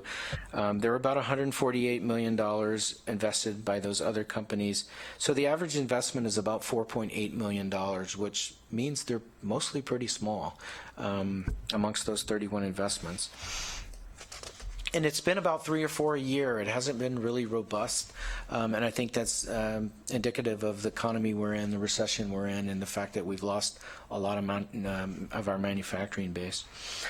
As far as the exemptions, we're showing the city's portion of the tax exemption. So the city of Eugene's investment is about, we look at this as an investment, really, the tax exemption. About $268,000 a year is what we're foregoing in tax revenue. The counties obviously would be much less than that. The total exemptions that were granted over the 10 years is about $6.1 million. So on average, it's total about $610,000 a year in tax exemptions that are granted in the West Eugene zone. As far as the job creation impact, at application, the companies had projected that they would create about 307 jobs, but as last reported, there were actually 524 jobs created amongst those investments, and so I think the program has exceeded even what the companies were projecting as far as job creation. Again, if you put an average wage on those 524 jobs, that's an annual local payroll impact of about $23 million and a local overall impact of about $39 million, again, if you put a multiplier on that. So the way the city looked at this really is for our $268,000 a year investment, we got about a $39 million benefit. So that's about 100 times return on our investment. That's really how we looked at it. There are 5 pending applications currently. Avago obviously is the large one at $400 million. We're also working with Yogi Tea, Glory Beef Foods, Clark's Carte Blanche Caterers, and PacTech at the current moment. So those applications are all pending. This graph really tells the story of why the enterprise zone is important. Many of you have already alluded to it, but basically it's been about 8 years since the Great Recession. We haven't recovered all the jobs that were lost. There's still 5,500 less jobs in our community than we had at peak employment before the recession. And since 2007, the manufacturing jobs have decreased by 33%, so we've lost a third of our manufacturing jobs. And, we've recovered a lot of those jobs, but they are disproportionately in the service and retail jobs, not in manufacturing. So although there is some movement upwards to recover those jobs, they're not in the higher paid, a lot of them are not in the higher paid sector that we hope for. The good news is we have some kind of shining stars. The food manufacturing industry is one of them, which jobs have grown 28%. And then, of course, the beverage industry, those jobs have grown 112%. Since 2007, so that's very positive. And again, the role of the enterprise zone really is targeted at those manufacturing jobs, and that's really why it exists. There's some examples here, but most of you are familiar with Oakshire Brewing, Wild Time Foods, Aurora Innovations, which is way out in West Eugene. They do organic soils and fertilizers, and they're growing really rapidly right now. Hop Valley Brewing, their facility in Eugene. Rolf Prima, which is a bicycle manufacturing wheel company that's really cool. And the interesting story here is they've taken all of their overseas manufacturing and they brought it back to Eugene. So their wheels will be 100% Eugene manufactured, so that's awesome.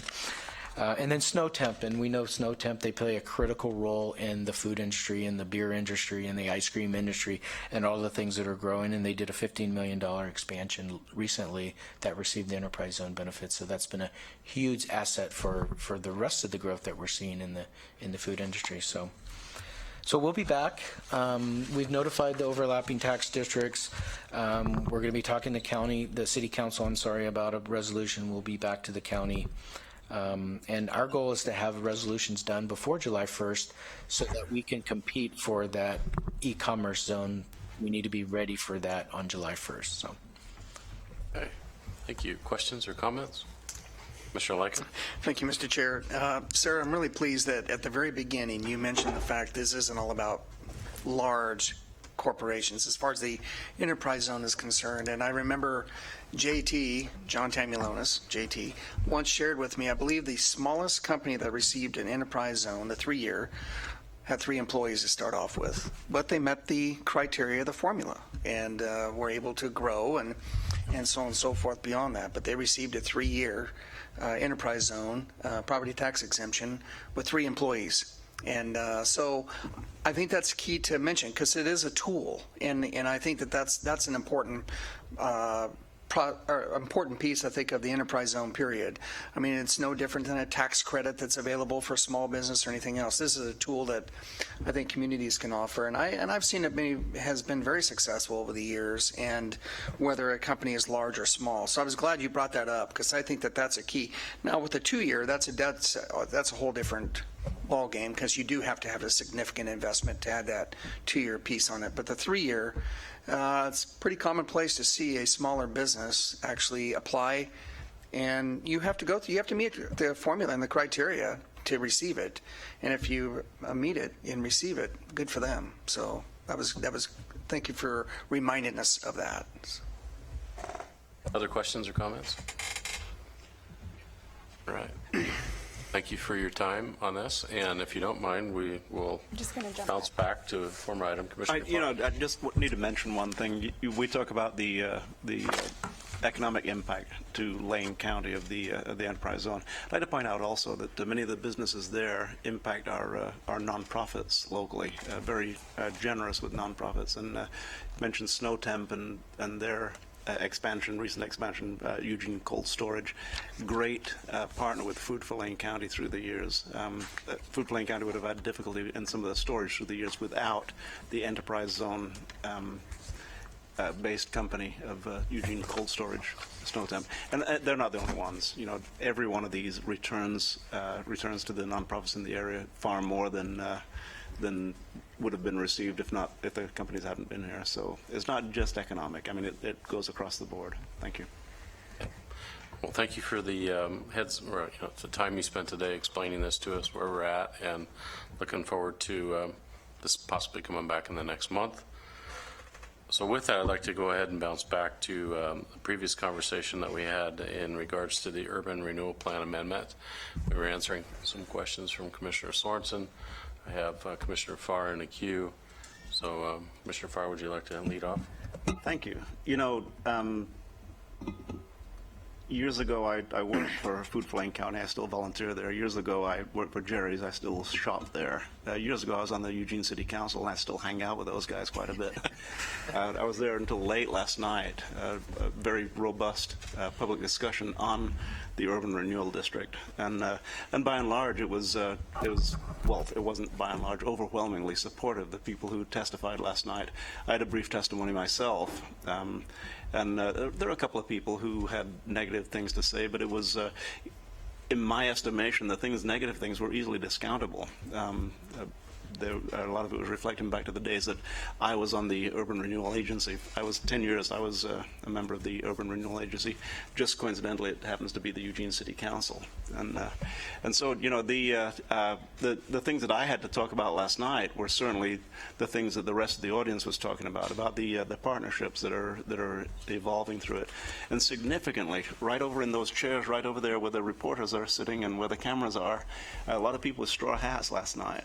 And I don't have my badge. It's the people who really are excited about the prospect of a farmer's market, right, maybe across the street, someplace close by, within a golf shot. Maybe one of Commissioner Lyken's golf shots where we're sitting. But you know, it's pretty exciting what's happening, and the type of the enthusiastic support that we're seeing because of this. I was at the City Council meeting last week where they had the discussion regarding urban renewal, and as you were leaving, Denny, I said they weren't quite as friendly as we were. I think by and large they were pretty friendly, and they asked probing questions.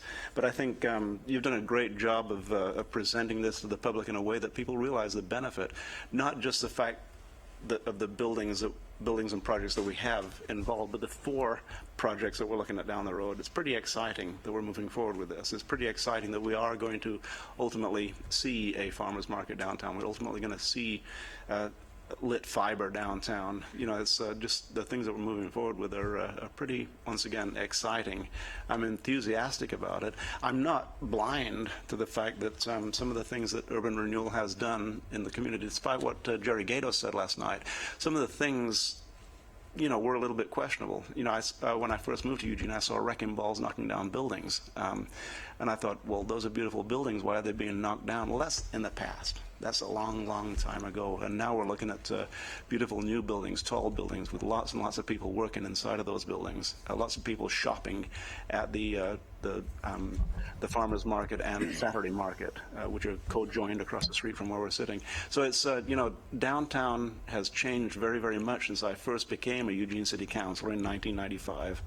And I've mentioned it a couple of times when Ruth Bascom and I, mainly Ruth Bascom, she got the press on the Bosch jackhammer that she was operating, which was about the size of Ruth Bascom, as I recall.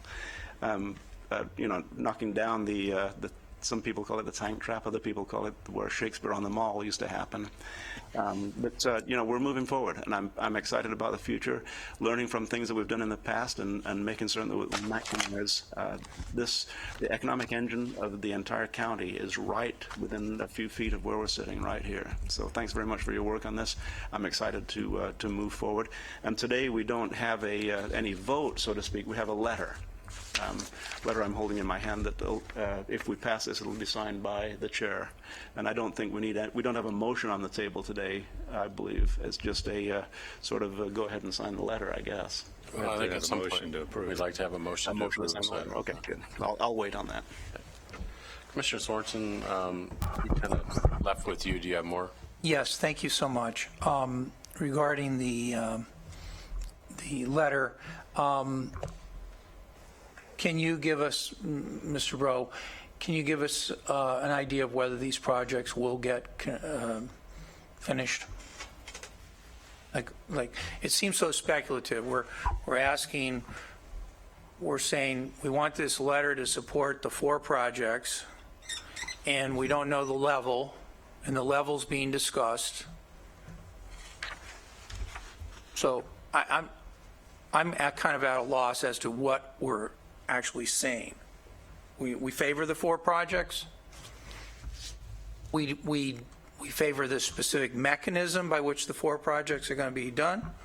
I mean, it seems like as a community, we would want to know what are we going to do in the time frame that we say we're going to do it, and then talk about the technique or the mechanism by which we would achieve that goal.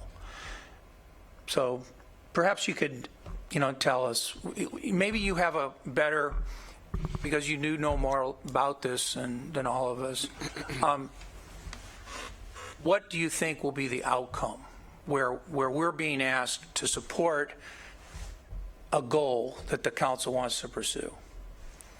Yeah, as I mentioned last time I was here, you're not required to provide any support or concurrence, but you are an overlapping tax district that is impacted by the urban renewal district, and the way that I would consider looking at it would be that if the county is foregoing $180,000 a year, that's your investment that you would be willing to make in downtown. And I think the real question is, given the projects and what we're proposing to do, is that a worthwhile investment for the county to support because you're giving up or foregoing tax revenue in that regard? That's one way to frame it. As far as the feasibility and whether they will happen, I'd first say that we have a pretty good track record, not tax record. In the last plan amendment, we talked about Lane Community College. That was challenging, but it was delivered. The Broadway Commerce Center, the Woolworth Building, we added 9 police officers downtown. We delivered on all of those. The farmers market would be the only one that's kind of hanging out there, and I think until it really finds a permanent home, I think that's okay that we haven't done that yet. So I think we have a good track record. The fiber project, I think I can say with confidence we're going to move that forward because it's very, very, very important. The farmers market, we absolutely have to do something for them. I just think they're growing. They need a permanent home. I think the community has said we want this to happen, so I think we can do that one. LCC, it's a vacant building. We absolutely have to do something. It's on our great street. It's across from the transit station. I think so. Generally, I just think there's a lot of motivation for us to get these projects done. So if you ask me, will we? I would say yes, we will. Some of them are challenging. It's not going to be easy, but I really think the community, and if you heard the community last night, they want these to happen. So given that, I think we'll make it happen. Okay. Further questions? Commissioner Bozovich? So I don't have any real questions, but I just wanted to, kind of review the 4 draft projects and just talk about them a little bit. The fiber portion of this, it really supports what I refer to as the knowledge industry. And that's, people that are using their minds to create, some people refer to it as the high-tech industry. However you look at it, my wife and I own a small business highly dependent on internet. I wish I had better connection than the DSL that's available where we are. But there's industries and businesses that make our use of data look microscopic. And fiber is really the only thing that brings those knowledge businesses here. And with those knowledge and creative industries comes a whole different sort of vibrancy to downtown. And we're growing the Silicon Shire here in Eugene.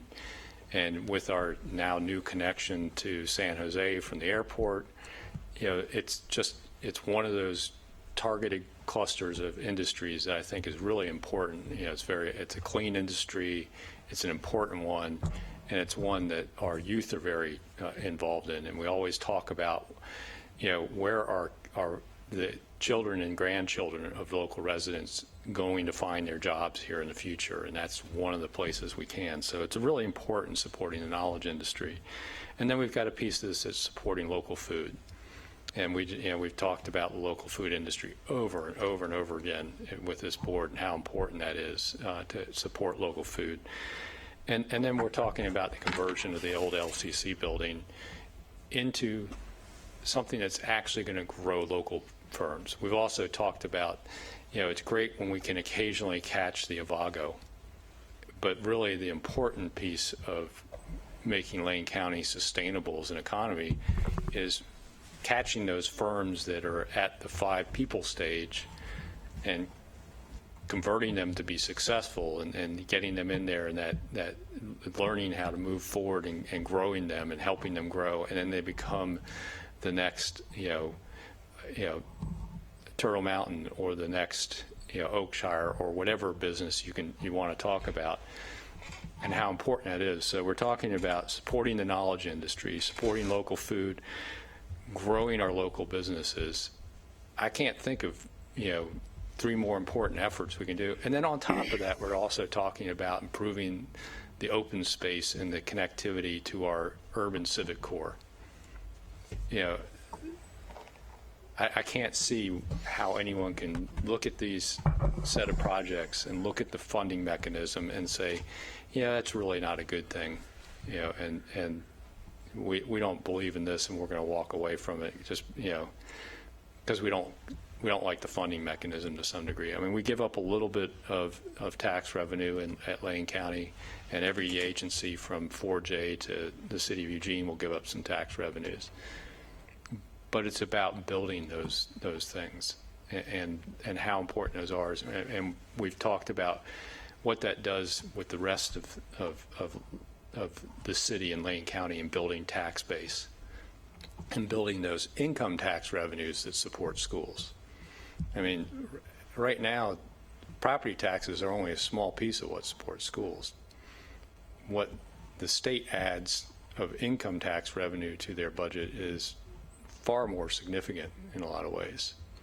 So that growing incomes and growing jobs, that's really important for all of us. And I think I'm in support of submitting this letter to the city of Eugene so they know that as a taxing district, we're in support of this method and the projects involved.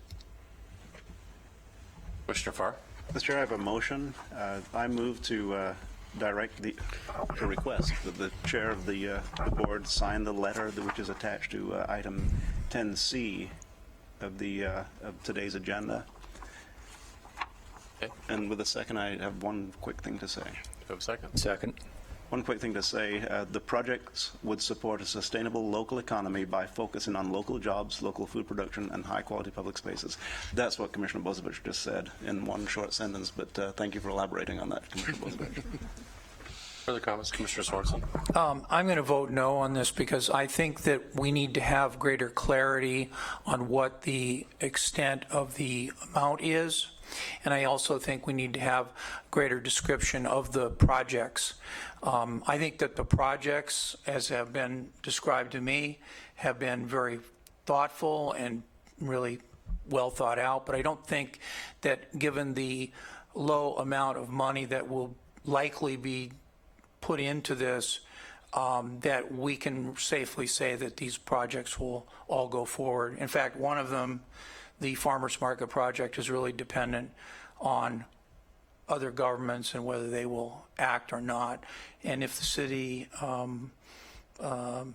considers the number of factors, including the fact that the voters have previously voted no on having the urban renewal district, I think that's a factor in my decision to say, maybe at some point I would support this if I had greater clarity, but at this point I don't.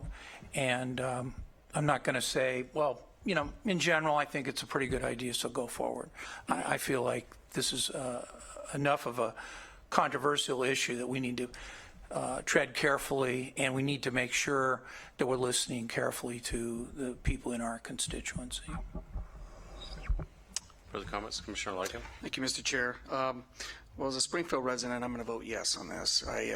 Part of it is I really like what's going on with the high-tech cluster that's beginning to develop here. And this would not have happened, really, if you did not have the urban renewal support that's happened. I mean, you have to make it inviting, and I think that that's what the City of Eugene's done. And what I think that will do is, because we're already beginning to see it spur off into other areas, obviously Ferdy Lab now investing in Springfield, and I think it will go beyond that. And so I think that this is, I think because when you look at the dollar amount, it's pretty insignificant, if you will. I don't want to say insignificant from that standpoint, but you're leveraging, and it's a big leverage. And so I think based on what I've seen in the past and how the urban renewal has worked here and the exciting things going on with this high-tech cluster, obviously 942 Olive is now opening up the partnership with University of Oregon. I just see brighter things beginning to develop. So I think this is a good step moving forward, and I'm happy to support this. Mr. Farr? Mr. Brown, I'm really disappointed we're not moving forward unanimously on this, because this is not a question of I think we can do it. This is a question of it's a matter of we have already done this. It's demonstrable that this does work. It's demonstrable that the amount of money that is invested in it has and will work. It's not a speculation. So once again, I'm disappointed, but we will move forward. Thank you. Any additional comments? All right, seeing none, all in favor of the motion? Aye. Aye. Opposed? No. Passes 4-1. Thank you very much. Thank you. Thank you, Commissioners. And we'll make sure the courier gets this over to your office here sometime today. And I'll be there tomorrow. All right. So with that, we'll move to item D, which is a discussion update regarding the National Center for the State Courts report on the Lane County Courthouse Facility Needs Assessment. We have with us Brian Craner, our Capitals Projects Manager, and I'd like to turn it over to Mr. Rickoff to kick us off. Chair Stewart, Commissioners, thank you. Today is the first of two sessions addressing the Lane County Court Facility. County Administrator Mokrahajski will be back with us next week and will lead a work session examining issues more specific to site planning for a new courthouse and the consideration of other civic and community projects planned for downtown. With today's discussion, we plan to brief you on what has been discovered regarding the courthouse service needs. With your permission, Mr. Mokrahajski has asked that we provide an update of staff and stakeholders' efforts since the board's direction on December 2nd, 2014. In 2014, the board authorized the county administrator to execute a contract with the National Center for State Courts for courthouse planning and space programming services. Since then, representatives from the county and courts, criminal justice partners, and stakeholders have been working to identify needs and issues. We'd like to extend our appreciation to the following. Certainly the Board of County Commissioners, especially Commissioners Bosevich and Stewart, for their work on the AOC Task Force on courthouse improvements, Presiding Judge Rasmussen, Liz Rambo, numerous judges, but in addition to that, District Attorney Perlow and her team, Angela Pershern in particular, Sheriff Trapp and his management team, but this has also included parole and probation, facilities, the Public Defense Commission, the Department of Justice. This has been a wide community lift at this point. As you are well aware, the courthouse constructed in 1957 has challenges. It has been evaluated to be structurally inadequate, unsafe, inefficient, and not accessible. These are not new concerns for us. The replacement of the courthouse is a significant and sobering endeavor that will require most everyone's effort in the coming months and years. It's important as we launch this effort that we clearly articulate what our partners and the citizens of Lane County can expect from county staff. County Administrator Mokrahajski has asked that I make crystal clear staff's responsibilities in undertaking this effort. We are requiring ourselves to be accountable. The project team is committed to accountability through clearly defined project performance measures, including scope, budget, and cost. Transparency. The project team is committed to an open and transparent public process with an emphasis on public outreach and engagement. Collaboration. The project team is committed to coordinating with key stakeholders and establishing strong relationships with project partners that leverage shared interests and the common good for the community. And finally, stewardship. The project team is committed to shared vision to provide significant value to the community for generations to come through efficient use of public spaces, enhanced access to quality services, and responsible management of taxpayer resources. With that, I'd like to turn it over to Brian Craner to provide that update. Just before Brian, I'd like to recognize we have Liz Rambo, a representative from the Circuit Court, with us today. We also have District Attorney Patty Perlow and Sheriff Byron Trapp. I'd like to welcome you. We're going to see the presentation from Mr. Craner, and then I would invite, if you feel you have questions or comments you'd like to make, if appropriate, I'd just like to leave that open to you. So with that, Mr. Craner. Yeah, and I'd like to offer them up as resources. I think the content of the report, given our partnerships with these stakeholders, I've asked them to attend so that should you have questions, I don't risk misrepresenting any of their business practices or needs. So very much appreciate them being so generous with their time. So good morning, Chair Stewart, Commissioners. A little bit of a forewarning, this is fairly comprehensive and detailed. I think the material begs that level of review. This is really intended to give you guys a good basis of understanding regarding our needs for the courts. Many of you have been familiar with the history around documenting the current deficiencies, our attempts to address those deficiencies in whole or in part, given the limited ability for us to do that. This is really exciting because this is our first step in looking forward and really to set up a process that reflects those values that Greg listed there in terms of engaging the public in a design process. Really, we needed to kind of set the parameters and say, what are our needs? So I'll give a review of a number of fronts, a number of efforts we've made, and then dive into the technical material that the National Center for State Courts have produced. Can I ask a quick question? Yeah, you bet. The material you're covering, is that what we see in our agenda packet today? Correct. So the agenda packet summarizes some of our efforts, but more importantly, it has an attachment that's the draft document that we've received from the National Center for State Courts. This is helpful. Thank you for the question. The draft document has a number of, I'd call them placeholders in the appendices, which will reflect some site selection analysis that we have yet to do, because certainly we wanted to come before the board now that we understand kind of the needs and the projections to have a discussion with you and give you that basis of understanding so that we can then round out the rest of the report with board direction.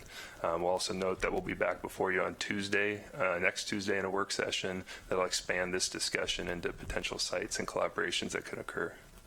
So anyone wanting to follow along is item 10D on our agenda. That's accessible to anyone publicly following this. Yeah, I think 115 pages of light reading there for anybody who chooses to take it on. So I thought it was helpful, something I had to educate myself on when we first got here and really understand this county's relationship with the courts and the history of the Lane County Courthouse. All the way back into 1853 when we were here in legal matters in the clerk's office, which you can still see in person at the Lane County Historical Museum. And then in 1855, we finally established our first courthouse on the corner of 8th and Oak. And then in 1898, we built the brick courthouse on the corner of 8th and Oak, the one in the center picture at the bottom, with a beautiful clock tower. And then we decided to shift course, and in 1959 opened the courthouse that we currently use today. And it's a beauty. Yeah, it's important to note, this was important for me to understand, especially as I got familiar with the courthouse facility. Originally, the courthouse was the county courthouse. You came and paid your taxes, you got your building permits. There are a number of functions that courthouse was built to house. And as the courts expanded, we had to create more courtrooms, and as those county functions left the courthouse for the public service building, for example, we created those courtrooms out of every end hallway and old storage room we could, and that really lends itself, or at least kind of helps explain the number of deficient courtrooms and dead-end corridors and awkward public spaces we do have in our current courthouse. There's a difference between the ones that were built originally as courtrooms and ones that were created later on. And even the ones that were originally created as courtrooms in the 1950s certainly don't meet the current standards today. So the other point I'd make is the key date there in 1983, where the circuit courts were placed within the Unified Oregon Judicial Department. That's when the state decided the state agreed to take over the court staff payroll and supplies budgets, essentially the operations. And the counties were still obligated through statute to provide the courthouse. So that really frames where we're at today and why the state is such a key partner in this. They operate the courts, we provide the venue, and that's dictated under statute, and that came about through a progression of events. Really quickly, the current courthouse, constructed in 1958 and 1959, was the first entire year of operations. The courts now occupy the majority of the space. There's 15 courtrooms. The courts receive an average of 600 daily visitors, and that's in addition to all the full-time employees that we have there in the sheriff's DAs and the courts. And then by floor, there is a lower level of basement where we have a number of archives, a law library, some storage for the sheriff. The first floor is the sheriff's office. It receives a number of visitors daily at their civil front counter. Second floor gets into the secured portion of the building with court administration and court records. We got 5 courtrooms and judges on that floor, and then on to the third and fourth, where there's additional courtrooms, and then the district attorney's office on the 4th floor. So each floor currently is about 23,000 square feet for a total of 115,000. And it should be noted that our Sally Port and the jury assembly room are in the PSB, so that's not reflected in that square footage numbers. So there's where we're at in terms of configuration and square footage. I'll be very brief here. Greg touched on it, and we've spent years now discussing our issues with our current courthouse, and certainly there'll be a place for that as we move forward and try to ensure the public has a good understanding of why this move is necessary. So I'll just briefly show that, and we'll move on. Okay, so there's where we're at with our current courthouse. An opportunity came before us, courtesy of the 2013 legislature at the state. They established the Oregon Courthouse Capital Construction Improvement Fund, or that long acronym up there. It provided that the state would provide funding assistance to courthouses or to counties looking to construct a new courthouse with a number of parameters that needed to be met. And so this was really, my sense is that a number of the courthouses around the state, given that arrangement by which we're obligated to provide them, but with no necessarily any revenue, that essentially we need to provide it at our cost, had fallen into disrepair. And there wasn't necessarily a catalyst for replacing those courthouses. So the state established this, and it really piqued our interest, obviously. And so it provided, if you met the criteria, that you could build a new courthouse, and the state would provide 25% assistance with the cost of construction, or up to 50% if we provided opportunities for co-location with other state agencies. So we engaged in the process to understand how we could become eligible for these funds. and made sure that we met the criteria. The criteria that there must be structural or seismic defects that compromise safety in the event of a seismic event, and we certainly had documentation around that for our courthouse. Remodel and replacement needed to be more costly than replacement, and so we provided a number of studies that demonstrated that we met that criteria. And then there also needed to be the opportunities for the co-location for state offices, and in our planning I'll show you where we've afforded that. So as we pursued this funding, we did it on a number of fronts. Here at the county, we were before the board discussing it, and at our facilities committee discussing our pursuit of the funding. At the Association of Oregon Counties, they actually set up a task force on which Commissioner Bozovich and Commissioner Stewart served as members, and really were helpful in getting our request for assistance prioritized. And at the OJD level, the folks that actually need to make the recommendation to the state legislature for the funding, we made a formal application seeking the funding assistance. We were unsuccessful in 2015 at the legislative session in securing that funding. We were approved by the AOC. We were approved by the Oregon Judicial Department. The legislature simply neglected to include us in the final budget. And so between the 2015 session in the short session in 2016, we did a lot of work in reaching out to our legislative delegation and educating them on why we felt our request should be a priority. And so with a lot of credit to, again, Commissioner Stewart and Commissioner Bozovich and their involvement in Salem, along with Alex Kyler, we were successful earlier this year in receiving funding assistance of $1.4 million in courthouse planning and design funds. So this is a little bit of detail on that approval from the state. Essentially, we need to, our next step, and we've begun this process, is to enter into a formal agreement with the state that spells out what our eligible expenses and how that money will be administered. And we're currently working with that. We've got regular meetings set up with them because it's going to be very important that we're successful with this initial funding, so that subsequent requests, potentially for construction, are also successful. I should note that the funding that we are matching, they're matching our funding, and you could say we're matching their funding, has been allocated for in the capital fund. So that would be a capital fund expense. So there's your background, and we'll talk about the study that's before you, or the draft document that's before you. Really early on when we were pursuing that state funding, it became fairly evident that we needed to, again, educate ourselves on what the need was. A lot of the application material asked us, okay, what's your project? What's the scope? What's the cost? And again, we were very educated on our current courthouse, not necessarily, we didn't necessarily have a concept defined for a new courthouse. So we came before the board and asked to enter into agreement with the National Center for State Courts.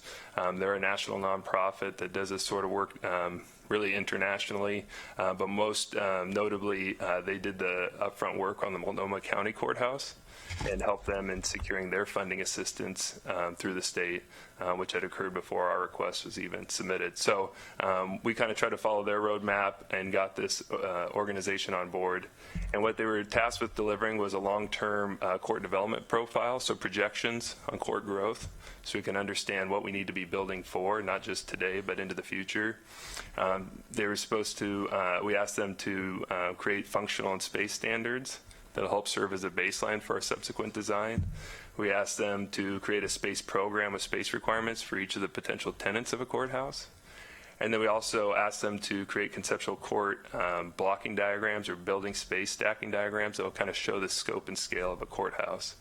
We've essentially completed the first three of those steps. The fourth one is the one that is waiting on additional work sessions with you to help kind of define and guide moving forward.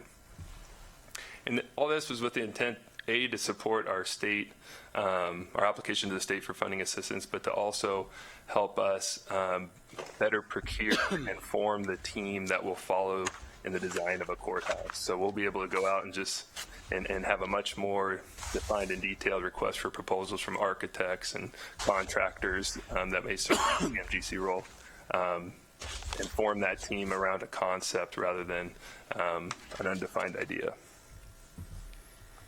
So really quick, the work done today. We had a number of site visits. The consultants with the National Center for State Courts, although their main office is in Virginia, the consultant team we worked with were out of Denver, so they came on site. We toured them from top to bottom.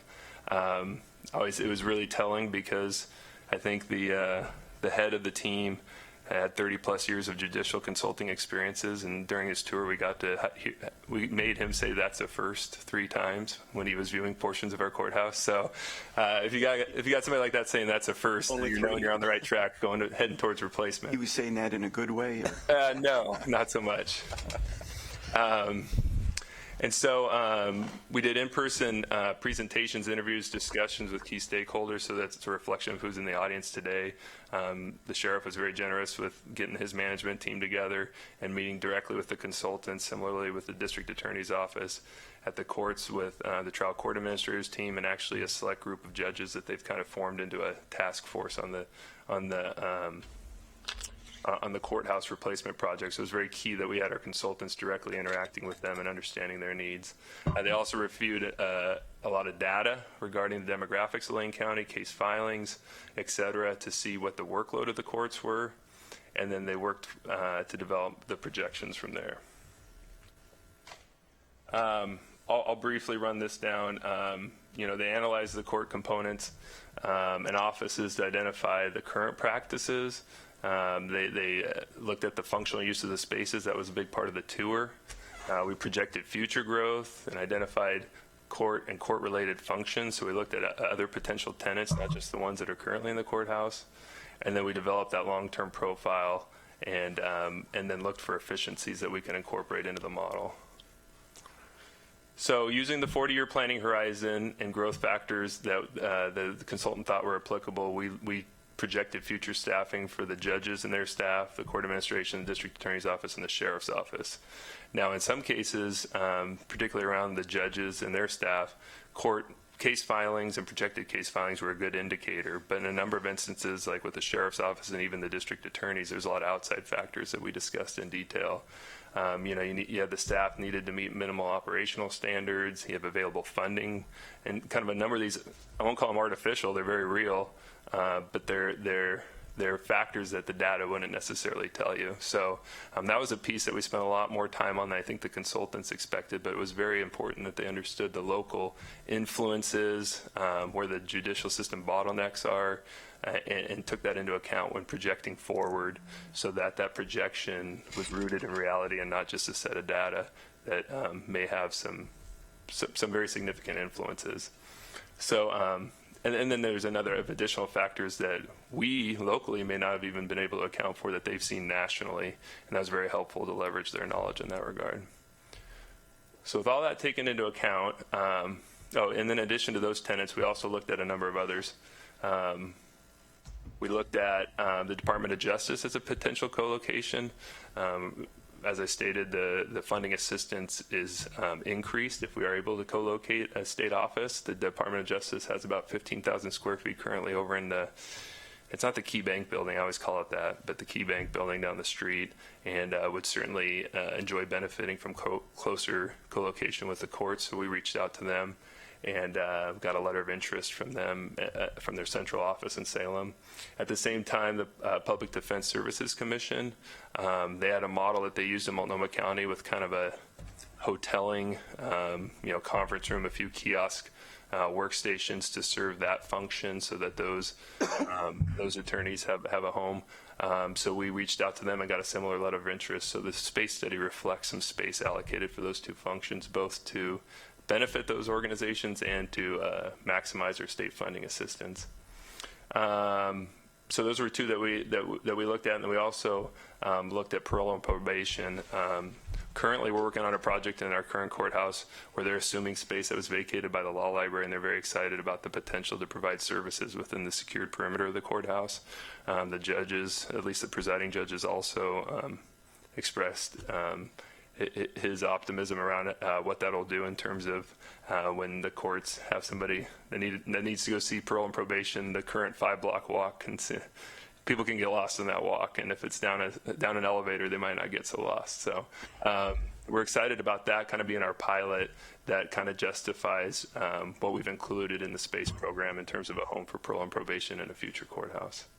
We also talked briefly with the City of Eugene. They're in a lease for their municipal courts at a building, I won't say across town, but across downtown. And they've expressed some limited interest in potentially consolidating judicial functions in a county courthouse, including their municipal court. We haven't included them in the space program. We have not. But certainly we make reference to it in the document just because we did speak with them about that. Mr. Kroner, I'd like to add that Assistant City Manager Sarah Badari has joined us in the audience. I'll be careful then. Hey, Sarah. Okay, so really quick, now we're really getting into the technical stuff, but I think it's important to understand the methodology behind the table that you'll just want to flip to in the back or in the executive summary. So we looked at the population growth over the recent past and projected it forward over a 40-year horizon. The 40-year horizon being kind of the standard that national centers have used in their studies around the country in terms of a target that you should be accounting for in any new courthouse. So we looked 40 years into the future. Lane County has fairly modest growth, fairly consistent growth. So the numbers here weren't all that staggering. I think what we looked at was an average rate of 0.8% in the end. Annually. And so we took that into account, and then we also, more importantly, we looked at the case filings. And if you look in the document, we looked at every sort of case filing. And we tried to do a few different projections using different methods that the consultant was familiar with. And those methods, resulted in different projections from the same starting point. And from there, we were able to kind of use that as a band within which to plan for future court growth. So when we did that, we were able to, again, with the different projections, we have a high and a low projection, and we looked at the judgeships and the supporting staff. And really what was key here is this, it's not a very formal process as I understand it from the state, but we were able to look at comparable counties and when the workload per judge justified an additional judgeship from the Oregon Judicial Department. So we can look at those benchmarks and say, at what point does your system get to a workload threshold where the state's willing to add a judgeship? And so when we projected that out over the next 40 years, we were able to, we concluded, the consultant concluded that our current 14 judges at the courthouse would be at 17 by the year 2055. And so that's a real driver behind, space needs, certainly. I should note that we actually have 15 judges currently, with one located at our juvenile justice system, or juvenile justice center. So when you look at the numbers, they're kind of all -1, if you're wondering. And then there's staff adjusted upward accordingly. So we go from the current 42 to 51 by the year 2055 based on these projections. Again, all the court clerk staff, along with that, there was the high, the low, and then a middle planning number that we used as part of the space, or as part of the projections. Currently 57 staff in the clerk's office, and that would go to 64.8 in 2055. So again, I consider that modest growth. And again, we've tried to take into account some of the additional factors around technology and increased capacity to serve folks remotely. Then we moved on to the district attorney's office, obviously tied closely, and I apologize. This is a table in the document, so I'm not demanding that you read it here in person. That was another one that was given the funding available for the district attorney's office, that certainly has an artificial impact on the number of filings, and certainly they'd want to do a lot more if they had more to do with. So we were trying to balance with all those factors and looking at specific services in your left-hand column where future funding would be utilized. So this was a little less driven by case filings, a little more driven by strategic planning on the part of the business unit, some forecasting in terms of what we could reasonably expect in terms of future growth. And similarly for the sheriff's office, we had to go through each function and simply look forward to where there's potential for additional growth, emphasis on new services, potential for limitation on other services, and project that staffing forward. So aside from the underlying numbers, this is important because what this dictates is a number of functional work areas that need to be assigned to each of these employees. So that's one factor. This is the primary driver in space needs. So based on the consultant's understanding of prevailing trends, we overlaid the staff growth and the demand they have for space with other factors, court technology, how the judicial officers and their support staff interact, attorney-client conference space, which is currently the hallway or, a dead-end corridor by the bathroom. But, in standard practice, that needs to be a dedicated space. Jury management and deliberation space, again, currently located in the basement of the PSB, but modern courthouses would have that in a much different configuration. Courthouse safety and security, which is a major deficiency of our current courthouse. Calendaring, so how the presiding judge assigns the docket and how that dictates space needs and flexibility. And then potential optional functions in the new courthouse, those other offices we spoke about. So each of these considerations were layered on top of all these FTEs that we had projected to really start refining the concept of what space is required. There's a number of goals they put out there. We'll talk about this more as the design effort moves forward. The things you'd expect about conveying an image of dignity, et cetera, with the courts that the consultant, again, has kind of cultivated over the decades of consulting with courthouses nationwide.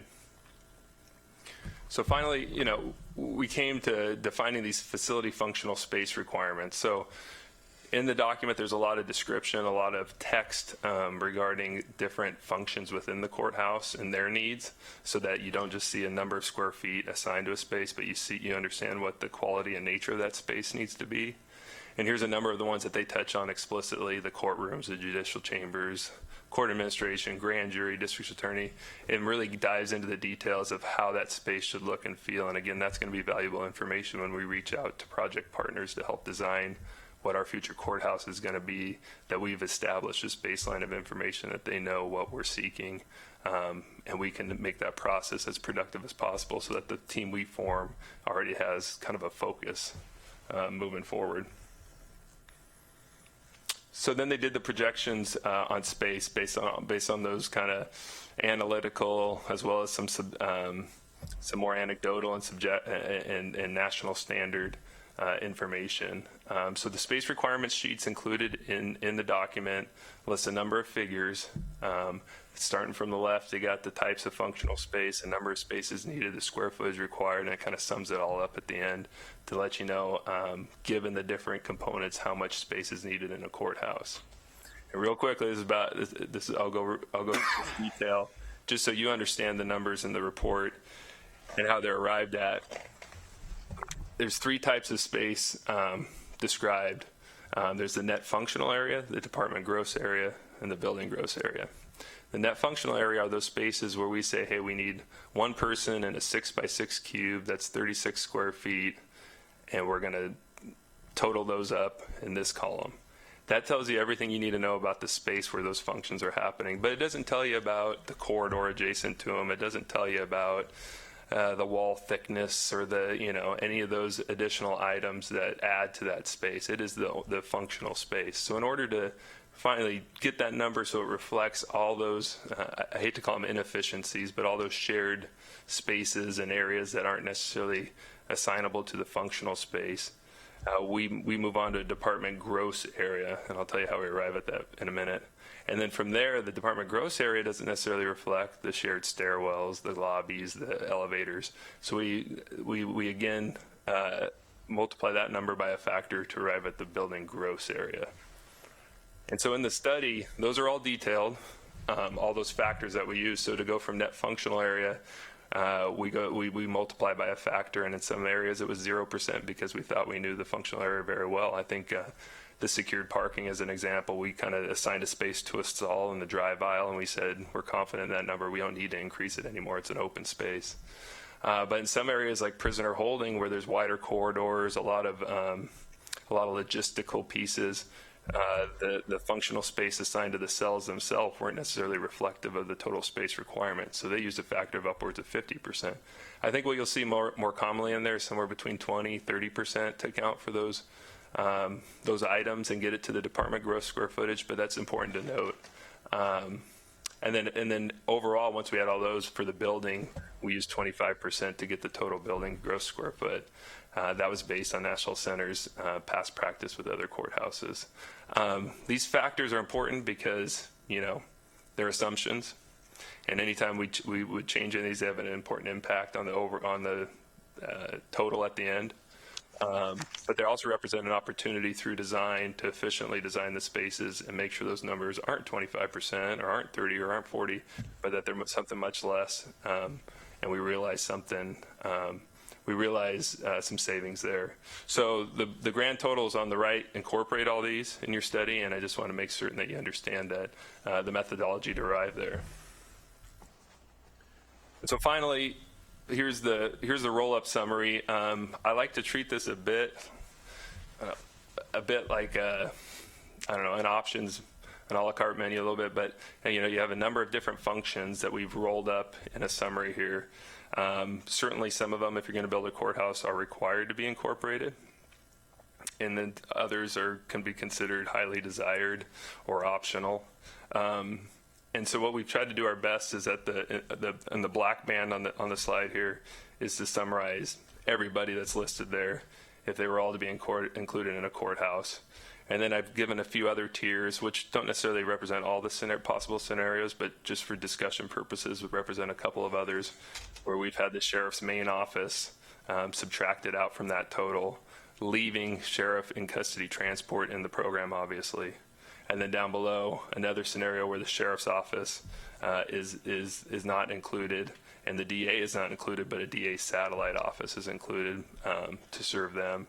And so you can kind of see the impact on the total square footage under those scenarios. Again, not representative of all the scenarios possible, but here for discussion purposes.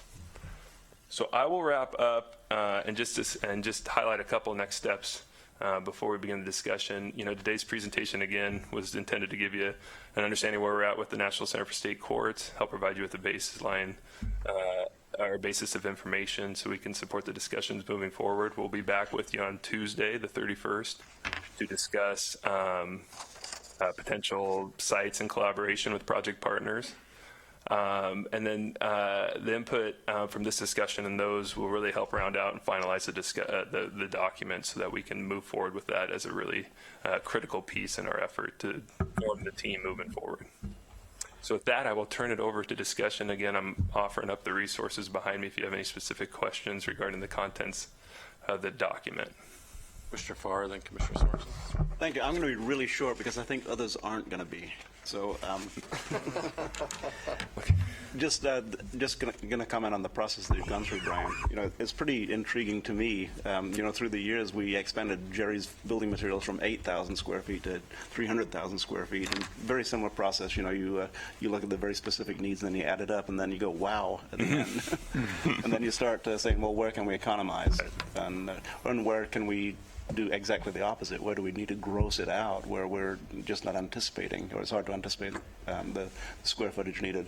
And at 250,000 square feet with the Sheriff's Department and the DA's department in there, that may turn out to be too small, because I personally think that our population projections are under. And I think that a lot of people who talk about climate refugees, for instance, that aren't taken into account in historic growth, and Commissioner Lycan, we know they're coming from Seattle these days, not from South, but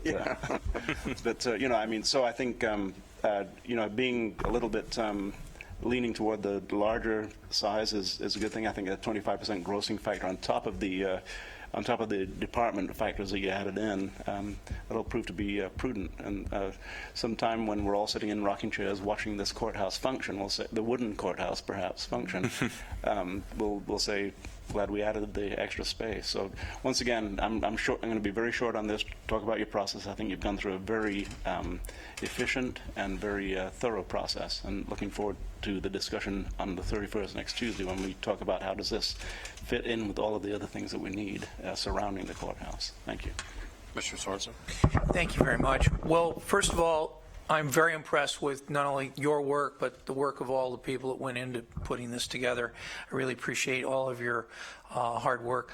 I would like to offer a couple of perspectives that may or may not have been incorporated. The first is that when the states adopted the Seventh Amendment and Sixth Amendment in 1791, there was only one kind of federal judge, commonly known as an Article III judge. That's the judge appointed by the president and gets to serve their whole lifetime and be a judge. But 2 years later, Congress said, wait a minute, we've got way too much work here for these judges. We're going to make new judges. We're going to call them commissioners. And they were kind of like helping the judges. And that went on for quite a while until 1968, and when they decided, let's just call these people magistrates. And that went on until 1990, and they said, these magistrates are really doing all the work of judges, so let's call them magistrate judges.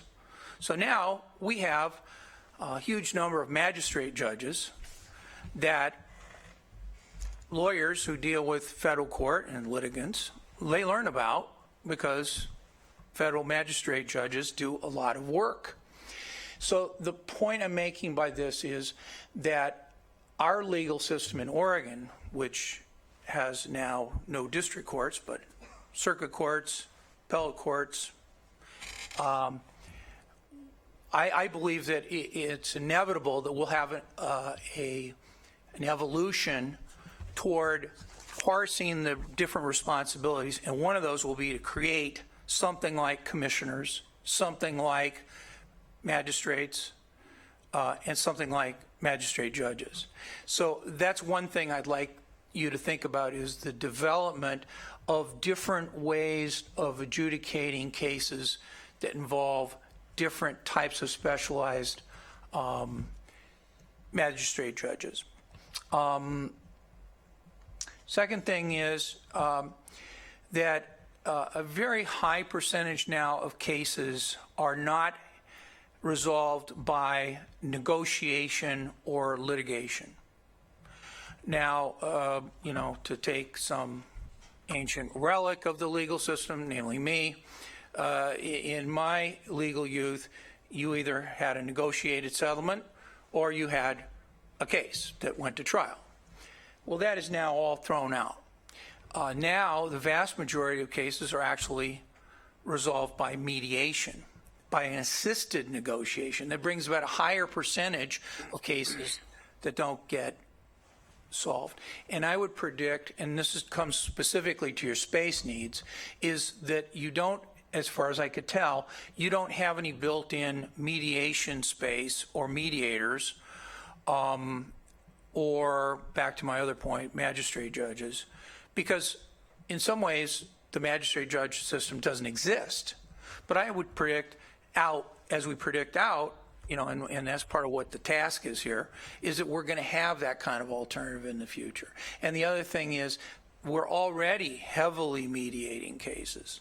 And I think that we're going to see some evolution of some public mediation separate from judges, and we're going to see more volunteer mediation, that is, people who are assisting litigants in volunteer mediation. And we already have a lot of that too. So those are a couple of space needs that I think are real big. And then the other one is the consultation, which hits both the litigation system of people accused of crime that are going through some kind of legal proceeding, or people in the civil justice system. We'll often hear, well, they should be conferring with their lawyers, or they should be conferring with each other. Well, where do they do that? Now, again, back into the Pleistocene, when I first became a lawyer, that was done in the hallway, okay? Well, that's great at some level. It's better than nothing, but I think we're going to see a better result with better facilities. So those are a couple of things that I think would be worth pointing out here. Oh, and one other thing, which I know you have done a lot of work on, and I want to appreciate that and just amplify it, is that technology changes the way people do their work.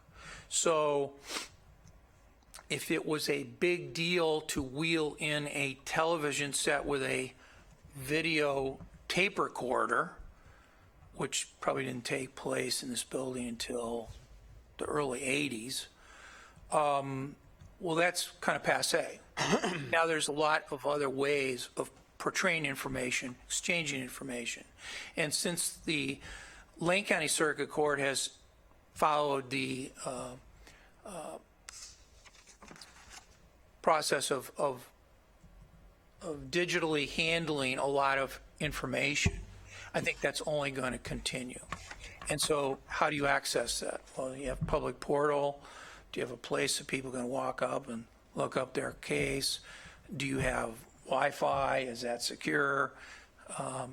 You know, how are you going to exchange this information and keep it accessible and moving? And anyway, so I really appreciate all your great work on this, and I'll just, you know, leave it as some of my comments about it. Thanks. Commissioner Bozovich.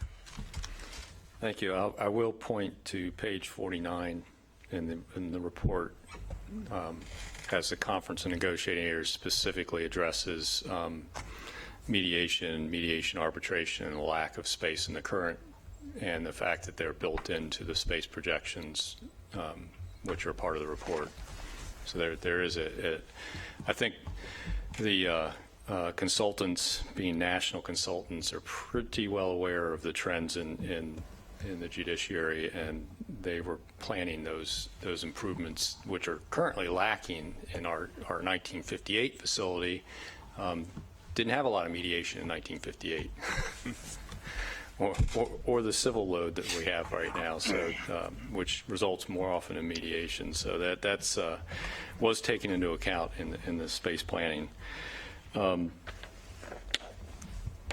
You know, I was going to ask some questions about why the differences in percent growth in staff between, like, say, the judges, even the court staff is only at 14%, the judges are at 21%, DA's office is about 21%, and the sheriff is at 50%.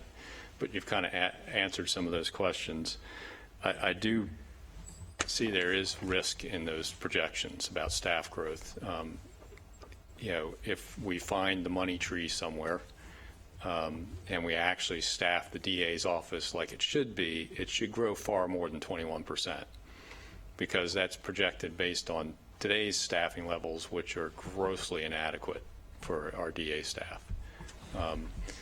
The sheriff's office projection seems a little bit more realistic in that if we do manage to, you know, get some changes in how we finance the sheriff's department, that's kind of growth I might expect to see, going from 4 detectives to 10 over that time period. You know, that seems like a more recent. So I'm a little bit concerned about the level of growth in the DA staff and whether we're under projecting that. But what I would like to ask about a little bit is how much work was done in comparing the need for nearby location of the various functions, like the DA and the courts and the sheriff's administration and the courts, parole, because you gave us, you know, that final table you gave us had some options if you pulled some of these guys out. One of the things, you know, I've been involved in some space planning as in my former employment at eWeb, where I was on their facilities committee, and we were looking at moving to Roosevelt and walking through that whole exercise and trying to figure out which functions should stay on the riverfront and which functions should go to Roosevelt was a pretty big deal. Mm-hmm. And, you know, there was a massive bubble diagrams done and trying to figure out who had to be close to who and where the efficiencies were and all that.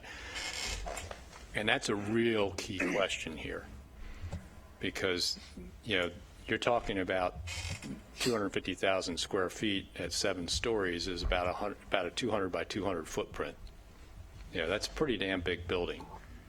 And if you drop that down to 150,000, if you start pulling out the DA and the sheriff, it's not quite as big a building. But do we lose a lot in doing that? And those are some of the questions: is how much of the consultants' work was done, and do they have a recommendation on who should actually be in that building. What is their, recommendation as to where we ought to be going with that? So if you want to talk to that a little bit. Yeah. I mean, it's critical. And as we got into looking at the function of the current courthouse, and those paths get well worn where your business practices, end up reflecting the space and vice versa. And especially with the staffing shortages in each of the tenants we're talking about, so many work groups are asked to do more and cover for others. That those space diagrams you talked about, and we did a few of those, or space diagrams, sorry, the proximity diagrams or spatial relationship. The lines are all over. They're crossing because the civil deputies, they go help on patrol, who help with in custody transport, who help with. So to say we're going to take in custody transport and move it to support the courts, which is an absolute co-location we need, but leave other portions of the sheriff's office behind. That's a number of employees that on a daily basis need to perform those different functions. We're not so large and so siloed that we can cut them up like that. Similarly with the DA's office, and then just the support that they each provide to the judicial proceedings, whether it's the sheriff's office with property and evidence, or the courts sending folks down to the civil counter at the sheriff's office. There's so many shared business practices that if you were to look at it, I think objectively, without any consideration for cost or scale, you'd say absolutely these folks all need to coexist together. It's a little bit of a artificial exercise where I'd start pulling those out on the table. I think where it's really going to come to the forefront is we have these subsequent discussions about potential sites and configurations where we can say, okay, we know all these partners want to exist together. Given the site, how can we make that happen? Is it closely? Is it nearby? That we can co-locate some of these so that the new construction isn't so ambitious, or do they need to be in the building, and what are the pros and cons of that? So I guess I'd say I've reserved a lot of that analysis until we're looking at a specific site rather than looking at a spreadsheet on paper, because it's hard to evaluate how workable a courthouse without all those tenants is until you say where that courthouse is and how closely co-located it might be with their existing location. Well, and I would like a chance to check in with our colleagues in the room. I mean, your very question is what drove staff to be here today. I think it's a critical issue, so I would want to give an opportunity to the sheriff's or DA's office, or Liz, if you'd have anything to add to what was a great answer, but.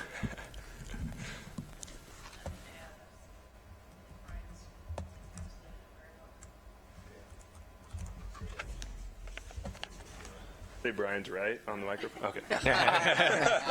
Let the record show. I mean, you're getting at the real next step, right? I mean, we can have something that looks great in renderings. We can say it's going to meet our growth needs for the tenants we chose, but ultimately the success of the project is going to be judged by the operation of the facility after it's open. And it's really important that we take into consideration the co-locations. And we will have the presiding judge with us next Tuesday, and I think you'll have a chance to hear his opinions on this very issue, which I would call strong. Yeah, and it was sort of a leading question into leading in the next week. As we think about this, obviously, the 250,000 square foot facility with everybody co-located is absolutely the most efficient facility. And if we're going to decide to do less or smaller footprint, we need to make sure that whoever's going to be left out is actually located close by, has easy access, probably secure connections even, whether it's sky bridges or tunnels or whatever it is between buildings. That's got to be part of our site planning discussion is if you're going to try and make the building smaller by not co-locating these folks, you got to think about where they're going to be and how they're going to access that, which kind of leads to sites that are close by to the existing building if we're going to leave folks behind in the current courthouse. I will just real quick make a pitch for co-locating municipal court. Having been up in the court hallway one time and watched somebody melt down because they had the wrong color ticket after they waited 30 minutes getting through security because we were trying to get a big jury through, and they missed their court time in Muni court, because when they got there and started asking questions and were really upset, boy, would it make help a lot of people if, whether you got a municipal ticket for speeding or a district court ticket for speeding, that you were at least in the right courthouse in Eugene and not 6 blocks away at the time you're supposed to actually be appearing. So that's just, I think it would be much, add to some efficiencies and also be a service to the local folks, that they only had to come one place. Unless you were in the city of Springfield or some other municipal district, then it's pretty clear because the court address is Springfield, not Eugene. So if we can work that out, I think that would be excellent. Plus, it would also add efficiency in having security for only one set of courts rather than having to duplicate a security situation, because muni courts have their issues for security also. So I want to kind of finish up with a question. I know the answer to one of these. What were the 3 items the consultants saw that they said they've never seen anywhere else? Oh, gosh. I might need Liz help. They said our seals over our benches were really small. That's what they were fixated on for a while. Oh, yeah. Well, certainly in custody transport, the curtain. Yeah. Yeah, that was one. The mobile witness boxes. Yeah, for. Come on up, come on, brag about your beautiful setting. Yeah, it's been a while now. It wouldn't be. We'll come up with that third one. We've Taking got the jury pool and running them through the building outside. Is that it? Yeah. All right. And It was at least 3. We can go on and on. But yeah, the in custody transport is one that gets. We had a whole nother task force down from Salem looking at security the other week, and they got their camera phones out. They were amazed. So, I mean, when you got the experts that have seen it all, in awe of your current condition, I think that says something. It's not a secure transport of somebody that might be at risk of attack from the outside or whatever. Having curtains separate them from the public is not really very secure. And we all know the issue of court transport goes clear back to Jack Ruby. It's a serious situation that we just have a set of curtains that separates the public from potential violence between the public and somebody that's accused and heading to a court date. So, and not to say anything about the inefficiency for those deputies. Yeah. Swinging those steel doors and pulling the curtain. Yeah, and what it does to the circulation and fire egress. code issues it presents for this building, in fact. When those steel doors are across there, we're actually violating fire code. We won't advertise that part. Yeah.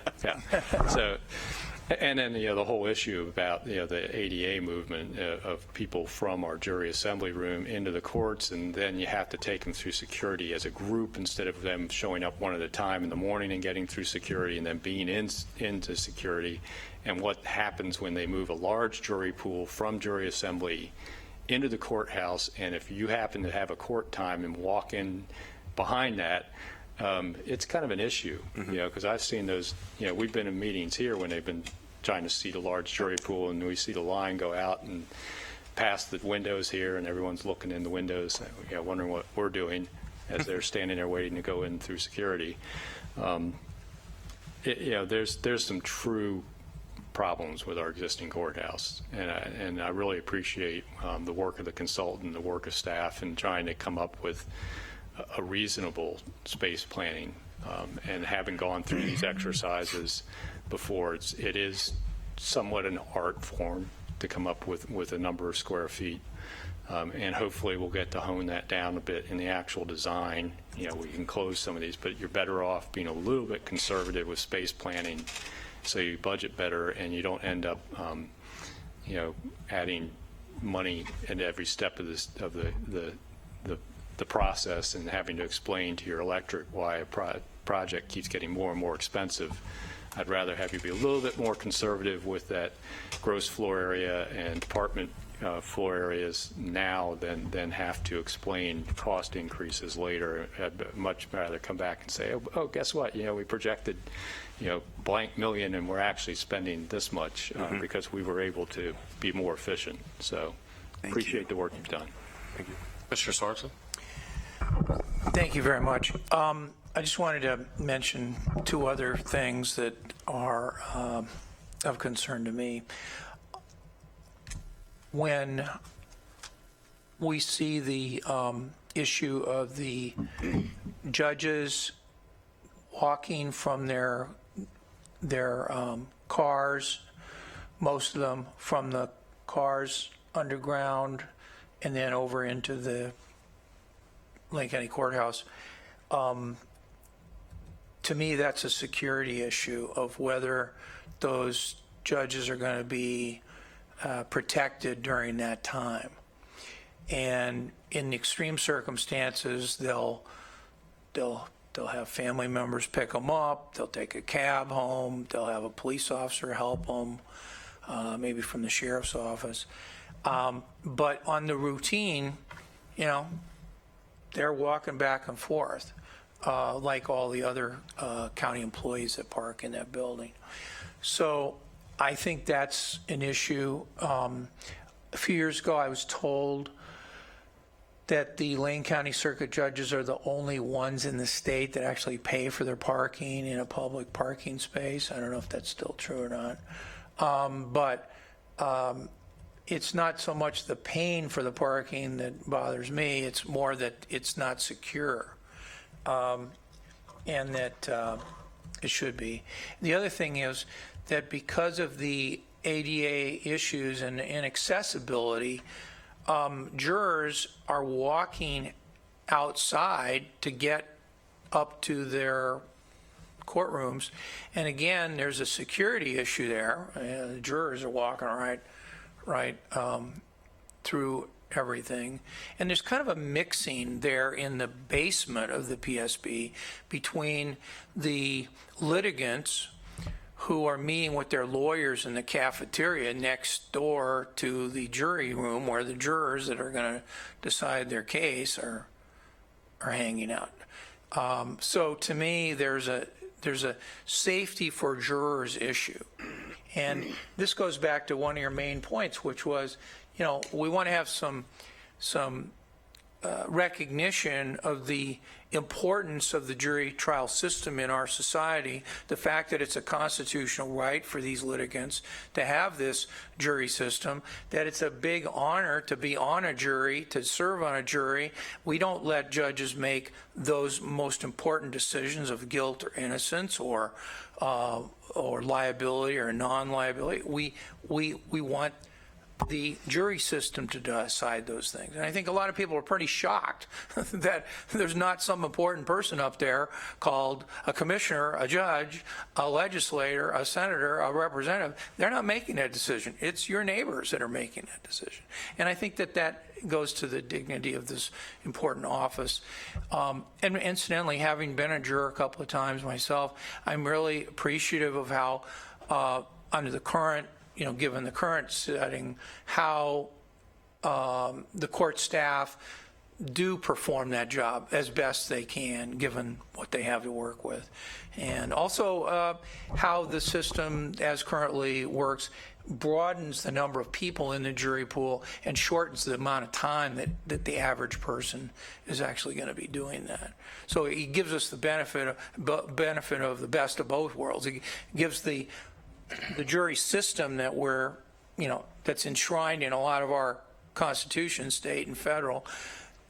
It protects that, but it also makes it easier on the jurors by, having this huge jury pool and give them a specific assignment, a very narrow assignment.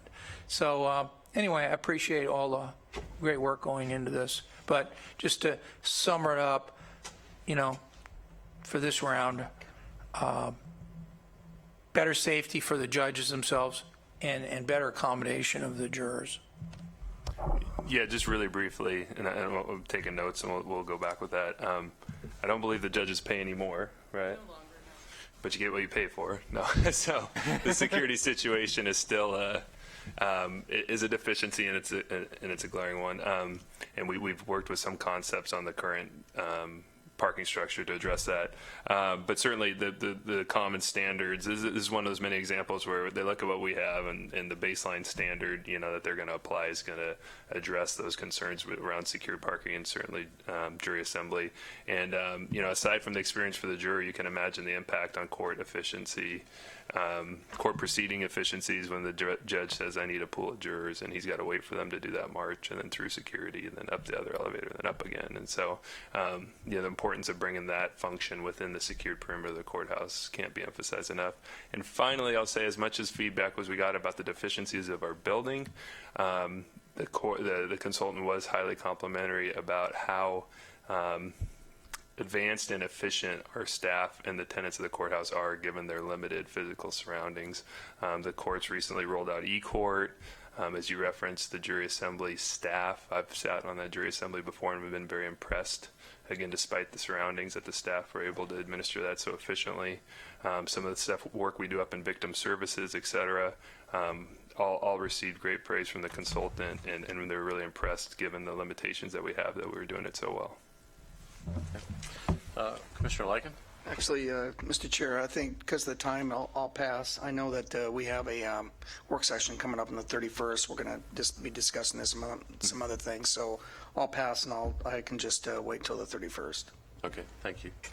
So with that, Brian, I'd like to thank you and all the members that have been a part of this process. As a member of the Facilities Committee, we get updates on this occasionally and where it's at, and the incredible amount of information in those 135 pages you've included in today's packet really makes me feel comfortable that we hired some very good individuals that have went through virtually everything possible. Some of the things that were mentioned by commissioners that were concerns are in the report. I don't think the only thing that may not be in the report is actually changing judge structure and that. But I think all the technology and the settlement space and all those different things are in there and can be brought out and talked more, highlighted possibly next week, I suppose, to make sure the questions are answered. So with that, I'm going to go ahead and move commissioner business this afternoon. We have a very possibly a short item, public hearing. I believe it's a public hearing, public works item.